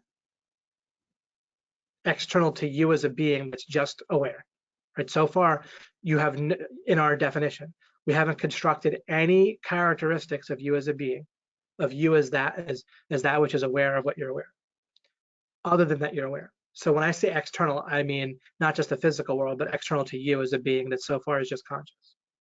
Okay. You may absolutely have other characteristics than you do that we can discover, right? You have a certain amount of power or free will, it's going to turn out. So you're more than just purely conscious with nothing else. However, our constructed definition starts with just that you're conscious of your consciousness. Um, anything involving there being no reason outside of yourself for, oh, and by the way, you yourself aren't causing your consciousness field, or you'd have to be aware of your consciousness field, have the power to fully create it, and then create it prior to you experiencing, right? So you're clearly not creating your consciousness field. Now, you accidentally are associated with your mind, which is going to turn out to have a role as a reason in what you're aware of. And in that, you can get confused about whether you're partly creating your consciousness field. But if you can not equivocate, number 4, right, on this slide, if you can not keep accidentally changing the meaning that we built with scenario-based thinking of who you are, which is a being that is just nothing but aware of your consciousness field for the moment, then you can't be making your consciousness field. You'd have to, again, have been aware of it prior to being aware of it and made it, which you didn't do.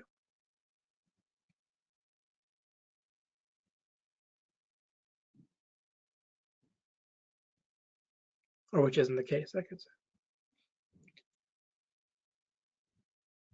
So there's some reason outside of yourself, outside of what you're immediately aware of. That reason or reasons or something going on. So there has to be something capable of making consciousness fields outside of you as a being who's conscious. And now for it to exist, for your consciousness field to exist. Furthermore, in addition to something capable of creating consciousness fields, there would need to be a reason. Those are two different things. So capable of creating a consciousness field is different than if you imagine something capable of making consciousness fields. That thing could then make a bunch of static, or it can make your consciousness field configured the way that it's configured. Since it could have made your consciousness field configured a different way than it is, there's got to be a reason why your consciousness field is created the way that it is rather than some other way. Because mismatch, they're the opposite. If there was no reason why your consciousness field is the way it is, that would mean that there wouldn't be any reason for the continuity from one moment to the next. There'd be to live that way, as if there was no reason you're aware of what you're aware of. You'd have to consistently behave as if there's no reason why the floor should hold you up. There's no reason why someone talking to you has any relation to the meaning that they intend, or the sounds have any relation to the meaning that you're getting from those sounds. There'd be no reason to eat. There'd be no connection between your hunger and the need to eat. Nothing. Everything would be disconnected from the next thing. You couldn't live that way for a moment. It's totally ridiculous in every way, shape, and form. So you can look at it from more and more and more angles and keep concluding correctly. Keep seeing that the opposite of there being reason, there having to be a reason for whatever's able to make your consciousness field, making it the way that it is. And there could be like multiple reasons, or there could be an intersection of reasons, such as an environment and a mind, right? What would a mind would be something personal to you, individually, right? Attached to you as an individual. The environment would allow for a shared thing. There's a parallel to this with computers and playing online, any kind of shared online thing like a game, or even using Facebook in a sense, right? There's your Facebook account. You need to have your own personal profile, and there needs to be an external Facebook database and shared Facebook that people interact on, a shared platform. If you either didn't have your own personal profile or there was no external Facebook to go with it, then there couldn't be reasons for what you have in your Facebook feed or what other people have in their Facebook feed. Now, I'm not using that as a proof. I'm using it as an illustration, right? That would be like proving with leaves or thinking at the leaf level to try to prove what I'm saying using Facebook, but it illustrates it, right? The more we think about it from different angles and different opposites, the more we can prove that you need something individual for yourself, a mind, why your conscious field is different than someone else's conscious. And there needs to be a shared environment or something external to your mind. If there was nothing external to your mind, A, you couldn't interact with any other people.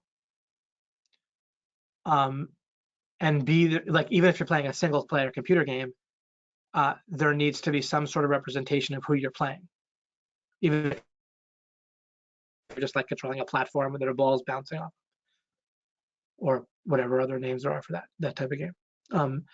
There's still kind of a sense of, all right, I'm controlling this, or there's this, and then there's an external code for the game, right? So there's some sort of code or whatever for the environment, and there's some sort of mind going on that's personal to you, and that's storing that where your memories are in some way, shape, or form stored. Thoughts are being processed and given to your consciousness. And then even your sensory information would be, there'd be something personal or specific about your consciousness field for that. So ultimately, it's a bunch of reasons. If the reasons themselves were conscious, you'd basically have an infinite regress, right? It's also just kind of absurd on the face of it, right? You're coming up with reasons, right? If I flip a coin, there could be a bunch of physical reasons why it ends up flipping the way it does, with the air pressure, with the kind of air resistance, and the how strongly I flip the coin, right? The coin flip itself, or the reasons for the coin flipping, are not themselves conscious. It's just kind of on the face of it absurd. You can explore that more and more if you want. You're going to keep coming to the, just having a better understanding of why it's absurd to call reasons conscious, or to call your mind conscious. Plus, anything that changes is not the same exact thing. So if our mind keeps changing as it gains information, gains memories, right? Every moment, our mind is accumulating information in some way, shape, or form, right? And processing information. So it's not the same thing, or it's not composed of the same stuff. So something about our concept of our mind has to be constant. The mind itself can't be what we're referring to,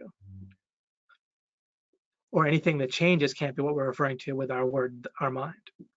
We have to be referring to something that doesn't change, that somehow has something inside of it that can change, kind of like a TV screen that we might imagine not changing, just for the sake of argument, while the what's showing on the screen can change. So something about the way words work and concepts work and reality works, there needs to be ways to refer to things that refers to something constant, while at the same time something else related to it can change. So we need to have an understanding of the world that incorporates all that. So we are a being that's conscious. There's a mind that is part of the reason why we're aware of what we're aware of, that's not conscious. The mind gives us conclusions that may or may not be accurate, but it's helpful as raw data. If your mind, let's think about what would happen if your mind didn't give you conclusions. Do you want to look at a chair and have no idea whatsoever about what it is? No, it's actually helpful for your mind to give you conclusions. What's not helpful is for you to automatically have to rubber stamp those conclusions without any choice not to do so. But the conclusions are helpful as part of the raw data. And the more you work on your ideas in your mind, the more your conclusions themselves will end up being accurate rather than inaccurate.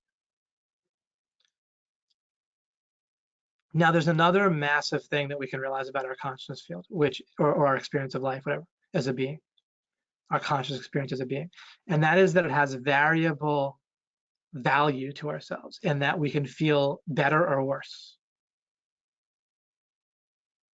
Now, when our mind stores the idea of being happy or not, it has to extract consciousness from that. So what it stores is not the same thing as happiness itself, or good value of experience itself versus bad value of your experience.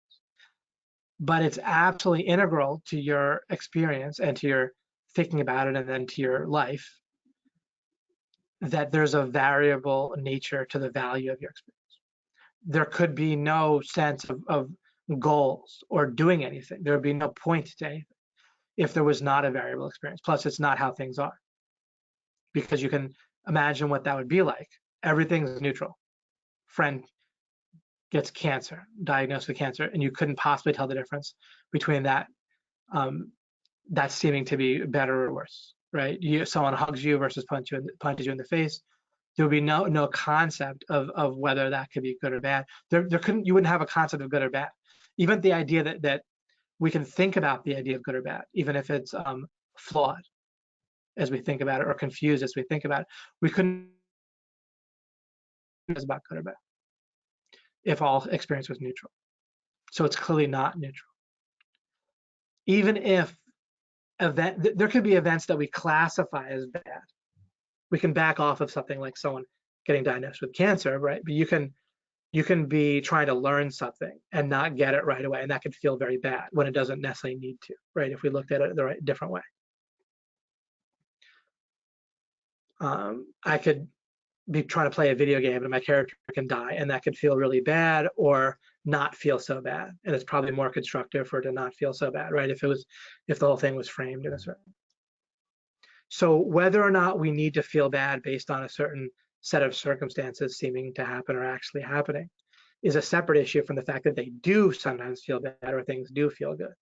So once we understand that there's a variable nature to our experience, of course, everyone understands that at a certain level, but once we can reflect and identify it in an isolated in a way, then we can realize that, of course, we want to have good value of experience and as much good as possible and as little bad as possible. Ideally, zero bad, ideally, more and more good, whatever that might mean, right? If we try to look directly at the idea of, well, how good can our experience be and how much good can we have in the moment, that's once again confusing. So we'd have to like back our way into it, right? Well, how about if there was no sense of bad? Well, maybe we couldn't experience good without bad. Maybe we could. Maybe just the memory of it would be relevant. But then I can continue to look at more and more extreme opposites.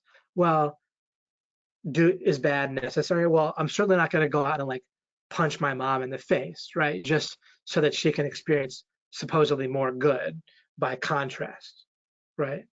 I'm not going to jam a nail in my hand, right? Just because allegedly that's going to make me experience more good, right? So let's start by eliminating bad as much as we can. And then if that becomes a problem, then at some point, then we'll figure that out, right?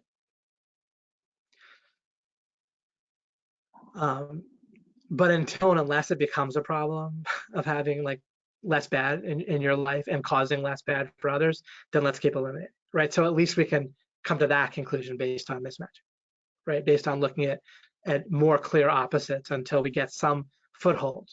And then we can start to pare things down, P-A-R-E, right? Pare or eliminate things down from there and hone in on more clear things or narrow down, what's correct.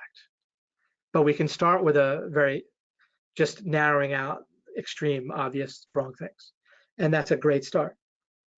It's way more valuable than people might realize at first to just eliminate some extreme opposites, some extremeness.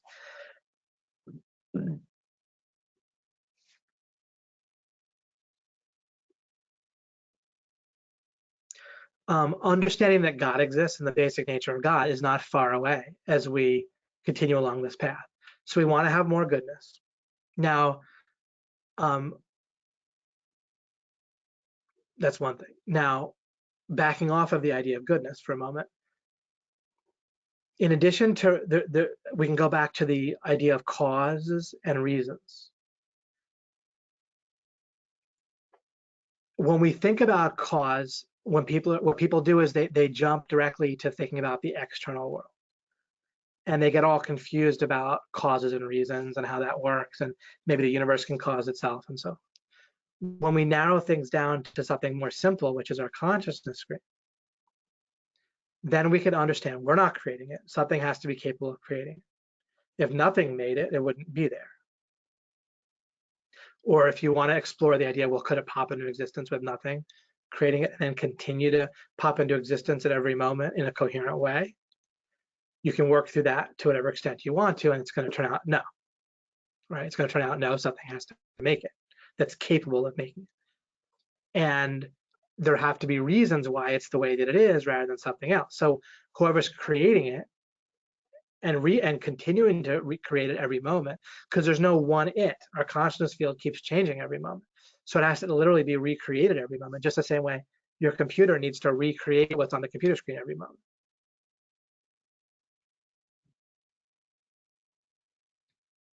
Especially if it's changing, right?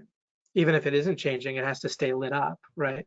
And if it is changing, then obviously your computer has to keep making the new frame, right? Or the new whatever's on the screen.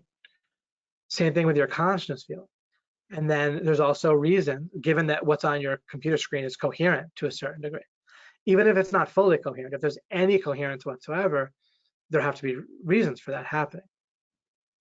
Now, could sometimes things happen for a reason? In other words, now when people say things happen, their mind skips over to the physical world.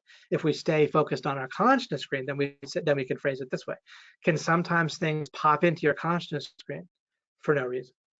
Well, let's get back and make sure we're clear on the idea of creating your consciousness screen versus reasons why it's created in the particular configuration that it's in, right? Why you're seeing what you're seeing and not something else.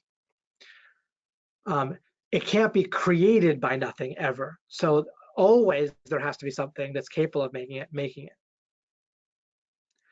Just like sometimes your computer screen can't be made by not your computer or nothing, it's made by your computer at all moments, so to speak. I mean, speaking simplistically, obviously it's ultimately created by whoever's making the external world, but just staying within kind of the simple metaphor of our way we look at the outside world. It's not like sometimes some other force makes what's on your computer screen, right? It's always made by your computer. Just to illustrate what I mean by it's always, your conscious screen's always made by the whatever's capable of creating it and is creating it. Then there's a separate question of, can sometimes the and I'll just we've constructed something that we can call God. So that thing capable of making your consciousness screen, I'm gonna temporarily or maybe permanently, right? But we're gonna use that as only meaning right this moment of what God is. It's like a placeholder, right? And we're not going to give God any other characteristics or powers and import meanings that exist in culture or whatever, or your mind already.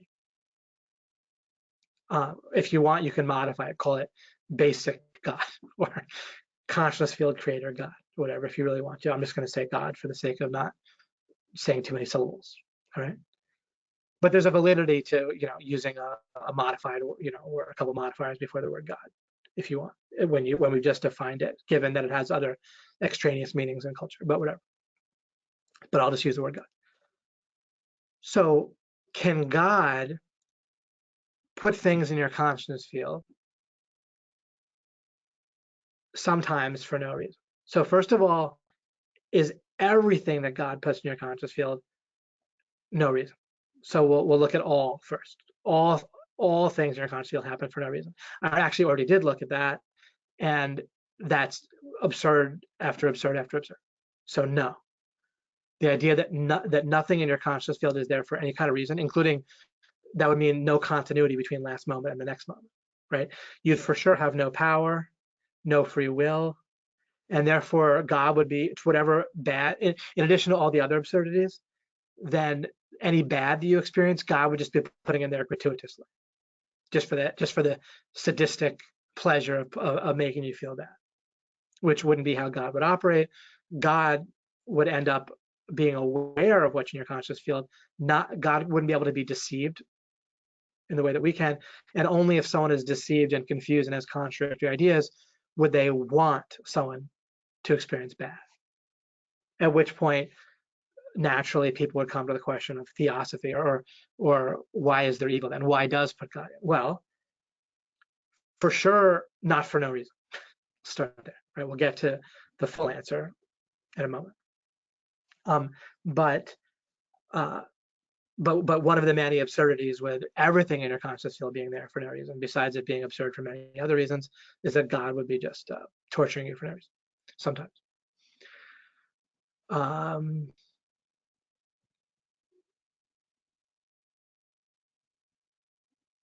All right, So can then some of your conscious field be there for no reason? Now, this is not to be confused with God choreographing the world. God does not choreograph what happens in the world, right? If God did that, you would once again have no free will, which means you'd have no capacity to love. Okay, people get that confused all the time. I had a friend, a friendly acquaintance. I've only met them in real life a few times, but the wife is a friend of my wife's, and they were here for a little while in Franklin, where I live. They moved back to Texas, but the guy who's like 40 and started an OMG business and so forth with SEO. That's the brand name of my previous business for anyone not aware. But he died of cancer, and very suddenly after just being diagnosed, and a couple months later, all through his body, and he died. Very obviously sad, given how people feel about that. People would tell her, Christians, some of them, well, it had. They would say things implying that God choreographs, or God did it for this reason or that reason. No, God didn't choreograph that happening. The reason why it happened is based on God upholding physical laws in this world that are there for another reason. Again, have to do with free will and so forth. And God doesn't choreograph. It wasn't that he was done or nothing to do with karma or this, that, or the other thing, or that he was done with what he needed to do on the world. It was, in a sense, happenstance. But the whole situation is happening for a reason. And there were reasons, just not, the reasons weren't God choreographed. The reasons were physical laws were that way. And if God interfered, then God would have to interfere pervasively. There couldn't be any reason why God wouldn't interfere, at which point, with any sickness, at which point God would just be fixing everything every moment, which once again would eliminate our free will, and we wouldn't be able to love, and we'll get into that a little bit more. So but I said all that so you don't confuse God making your consciousness field and the external world the way it is, choreographing every moment with things happening for a reason. The reasons could be that God's upholding certain consistencies in how things operate, because that's necessary logically for us to have any kind of free will. If there was no consistency with the external world that serves as part of the reason, right? Like physical laws. Without an external world with constant laws, then, and some of those laws might involve the way prayer might work, right? So perhaps there are circumstances in which God could answer prayer, but there would still have to be some sort of regularity that we haven't figured out yet, or maybe someone has figured it out. I don't know. I have, right? But one way or the other, if things aren't regular through various laws, physical or otherwise, then our free will would be eliminated. And if God had just random whims that had no reason, and God just interfered here and there for no reason, how would that work? Because there would have to be a reason why some things happened for a reason and some things didn't. So basically, the reason why some things can't, again, all things happening for no reason is absurd on a zillion levels. Some things happening for no reason is absurd because it ends up collapsing to everything would happen for no reason. Because either there'd be a reason why God did some things for no reason, or created some aspects of your conscious field for no reason, which in and of itself would be a reason, or there's no reason why God would do some things for no reason, in which case that would end up dissolving all reasons, and you can work through it again yourself. But so again, there's either a reason why some things would happen for no reason, and that dissolves to absurdity, or there's no reason why some things would happen for no reason, and that regresses to absurdity as well. You end up either dissolving all the reasons or dissolving all the non-reasons. And so how it works is every pixel, metaphorically speaking, in your consciousness field, there's a reason for that. but not a choreographed reason by God deciding this person dies now for this reason. No, God upholds physical laws and other law and perhaps other laws that are non-physical. Part of the reason is the configuration of your mind, which in and of itself is configured the way it is because of constant laws, right? Now, there's a ton of luck, but there isn't chance. There's chance in a certain way, but not chance in another way. So there isn't chance in the sense that God does anything for no reason.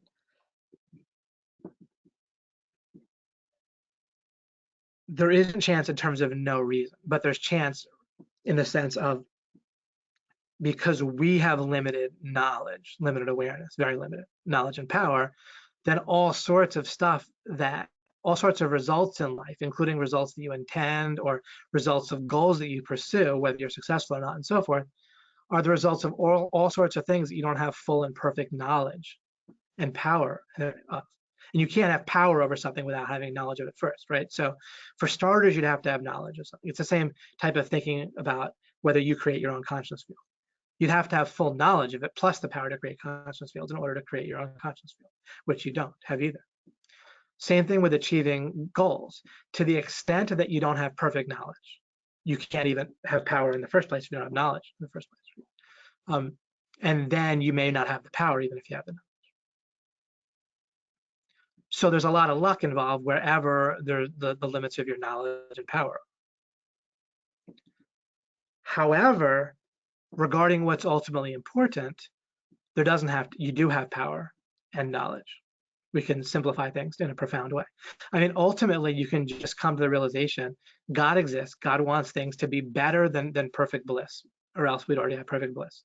And the reason how that works is we can be aware of other people and care about them, love them, want them to have better value of experience. Seek understanding is our fundamental way of progressing towards other people and ourselves having a higher value of experience. Want that for as many people as possible, ultimately all people. And that's love. And that love gives the possibility of even more goodness in our own experience because of the goodness other people can have that we can take part in because we want it, we care about it. In simplistic terms, we have a goal for other people to be happy, have good experience, genuinely happy, whatever. We might not want certain people to achieve certain goals that they might have. Like if my son's 8, so not using him specifically. If I have a theoretical different child in theoretical universe that had the goal to get high on methamphetamines, right, crystal meth, I wouldn't want him to achieve that goal. If another person had the goal to sell him meth and have him take it, crystal meth and have him take it, I wouldn't want those goals to be achieved, right? So it's not that I want every goal to be achieved, right, which our brain confuses with happiness often, right? The person selling him a theoretical child of mine drugs might in the moment feel happy if a theoretical child of mine bought drugs and took them, right? I don't want that to happen because overall the net value of good experience isn't, in my understanding, going to be positive from that, right? If I could somehow know that the net value would be positive from that, then sure, okay. But of course, from what we understand, that isn't the route we want to go down, obviously. That's why I picked it as kind of an extreme example. So it's not that I want everyone's goals to be achieved, but I want them to ultimately be happy and in like real conscious-based happy and have a high value of experience, which can only happen based on them having good ideas, not ideas. See, the trouble with bad ideas, which are based on contradictions, is bad ideas lead to us either feeling bad when an external event is neutral, inherently neutral, or feeling good about something that leads to more bad than good total.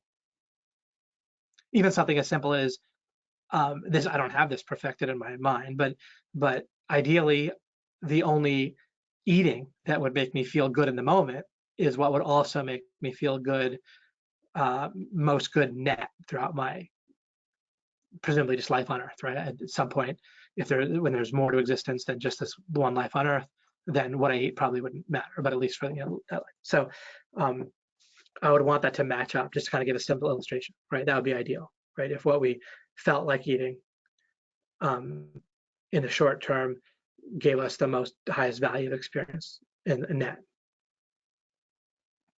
We can't, that might not be the kind of thing we can know perfectly, but we could pare it down to get it more accurate, right? Or do things that are likely to pare it down to get it more accurate. Or at least try to figure it out. And maybe by doing that, we'll get it more accurate. Okay, we're getting close to where I need to wrap up here. God would then want us to have more valued experience, which means God loves us. God wouldn't be deceived, so God wouldn't do things that gave God like a kick in the moment, like a good feeling in the moment, but that ultimately hurt us. Anything God does would be to make either the potentiality and therefore leading to the actuality of us having the most possible goodness, however that works exactly. But it basically has to do with giving us free will, the capacity to love. We, as a baseline, can get to the point where we understand that about God, appreciate that, care about God, who's also aware of everyone else's consciousness field. So it all ties together, where other people's valued experience also causes more good valued experience for God. And we can pray things like, we can say, thank you, God. We can say, God, I want everyone to be happy. Ultimately, I want to understand better. Please give me wisdom. Please, may your will be done ultimately and now, right? We can ask God for specific things, but in the context of that, ultimately we want God's will to be done because God has more knowledge, right, of things than we do. We can trust God in a certain way, but not about choreographing things in a certain way, because God can't both do that and allow us the capacity to love. Imagine if you work hard on a gift for somebody or to help somebody, and then God just, metaphorically speaking, snaps God's fingers and fixes it right before you're able to give them the gift, or gives them the same gift right before you were going to give it. That wouldn't be so nice, would it? Right? You see? So that kind of helps give a sense of things. God creates everyone's consciousness field at every moment and keeps recreating it, like keeps making the new consciousness field for the next instant. God's always doing that for you all the time, and God's enduring all of the bad that you experience because God wants us to be able to have the potential to have such goodness that it's worth a temporary time when we need to realize to seek understanding and get to some basic truths, and then have other people realize those things. And then things will keep working out better and better. I don't know how everything works perfectly, but certainly seeking understanding of what's true about what's good and important is a good place to start. Eliminating more obvious bad ideas before we start philosophizing about, well, should we eliminate them all? Right? Let's start by eliminating, not like intentionally violating other people and causing them to suffer just because we want something, and then move from there. And so on and so forth. So great. I'm actually quite happy with how this overview went, given that, of course, it has to be limited in time to a certain degree, right? I will continue, just not today, and we'll explore topics. We'll keep using this, but I'm really actually happy with how this explanation went. I'll buy that in MeWe at some point with the pay them, because I appreciate what MeWe's doing here, but I don't have it yet, that free trial. John Victoria says, wow, this was amazing. Wonderful. I'm so glad. Yeah, I'm not always happy with how things go. I've kind of been happy with every other recording or webinar I've done, starting with being not fully satisfied with the first ultimate one I did that I didn't even make extra public. I just started with part one in the next webinar that I was quite happy with. Then I made the recording. I've had some good feedback about it, but I felt like I could do better. I feel like this was a better introduction for new people, especially, but even for people that have been following me for a while, than my other recording that I'll have about the method overview. But I'll keep that other one available. I'll just change the title of it and make this like the real part two that people can encounter first. But by doing the other one, of course, it helped me somehow to get to this one. and to do what, in my opinion, is better. You're very welcome, Janine. You're very welcome, Gabby. Very welcome, Fletch. Great information, beautiful and profound, wonderful, great, fantastic. We'll need to watch it over and over. Absolutely. For anyone new, it's totally normal to listen to my webinars over and over. They don't have a lot of visual content, right? I put myself on webcam just, for when people are watching video to have a sense of us being together. But they're totally like you can listen to this as an MP3, which can be very convenient if you're taking a walk, doing exercise, and basically listening to it multiple times. There can be times when being glued to a screen isn't ideal. Feel free to download this, especially this one. But any of my videos that are made public, feel free to download them, have a copy of them in case any platform gets taken down. And feel free to make MP3s of them. I'll make MP3s of them and post them. But I don't know how long that'll take. Hopefully I'll do it pretty soon. And pretty soon after each particular one, I'll have a better system on lawofimplication.com, which currently just redirects to our MeWe group, but I'll get that set up in the fairly near future, presumably. But yeah, so feel free to listen to it multiple times and feel free to download and make MP3s and do whatever. Or of course, to download the MP3 when I make that available and use that. Same thing with transcribing and so forth. Brian says, I like the idea of everything in my conscious screen was created as direct access to ultimate goodness. That's awesome. Thank you, God and David too. Awesome, Brian. You're very welcome, Vincent and Thomas. You're welcome, Eric. I seem to be experiencing gratitude. This webinar, I love it, exactly. And of course, we can speak normally in many cases, but yeah, but it is great. It's great to practice at times that conceptual space between conclusions about how things are versus including, remember, it's like our conclusions about our feelings about like, this is exciting, this is great. We can start to notice when that's a conclusion about the future, even if it's like the next instant. And that, of course, has to be a certain type of conclusion rather than your exact experience. You're very welcome, Ruben. I'm glad. So yeah, so you guys are getting the same sense that I did. Of course, it's a rough guess in a certain sense, but on the other hand, comparing it, I'm pretty happy with how this has gone relative to how I might have explained it as well in the past. People have gotten lots of good stuff in the past, but maybe it'll be a little shorter and more easily accessible to new people and more attractive. Plenty of people have gotten attracted to this, but I'm sure I've lost people as well. Maybe I'll lose less people in terms of percentages with this webinar. Yes, and I wanted people to have something. I'll keep it on YouTube and unless they eliminate my channel for some reason, which that's out of my control. But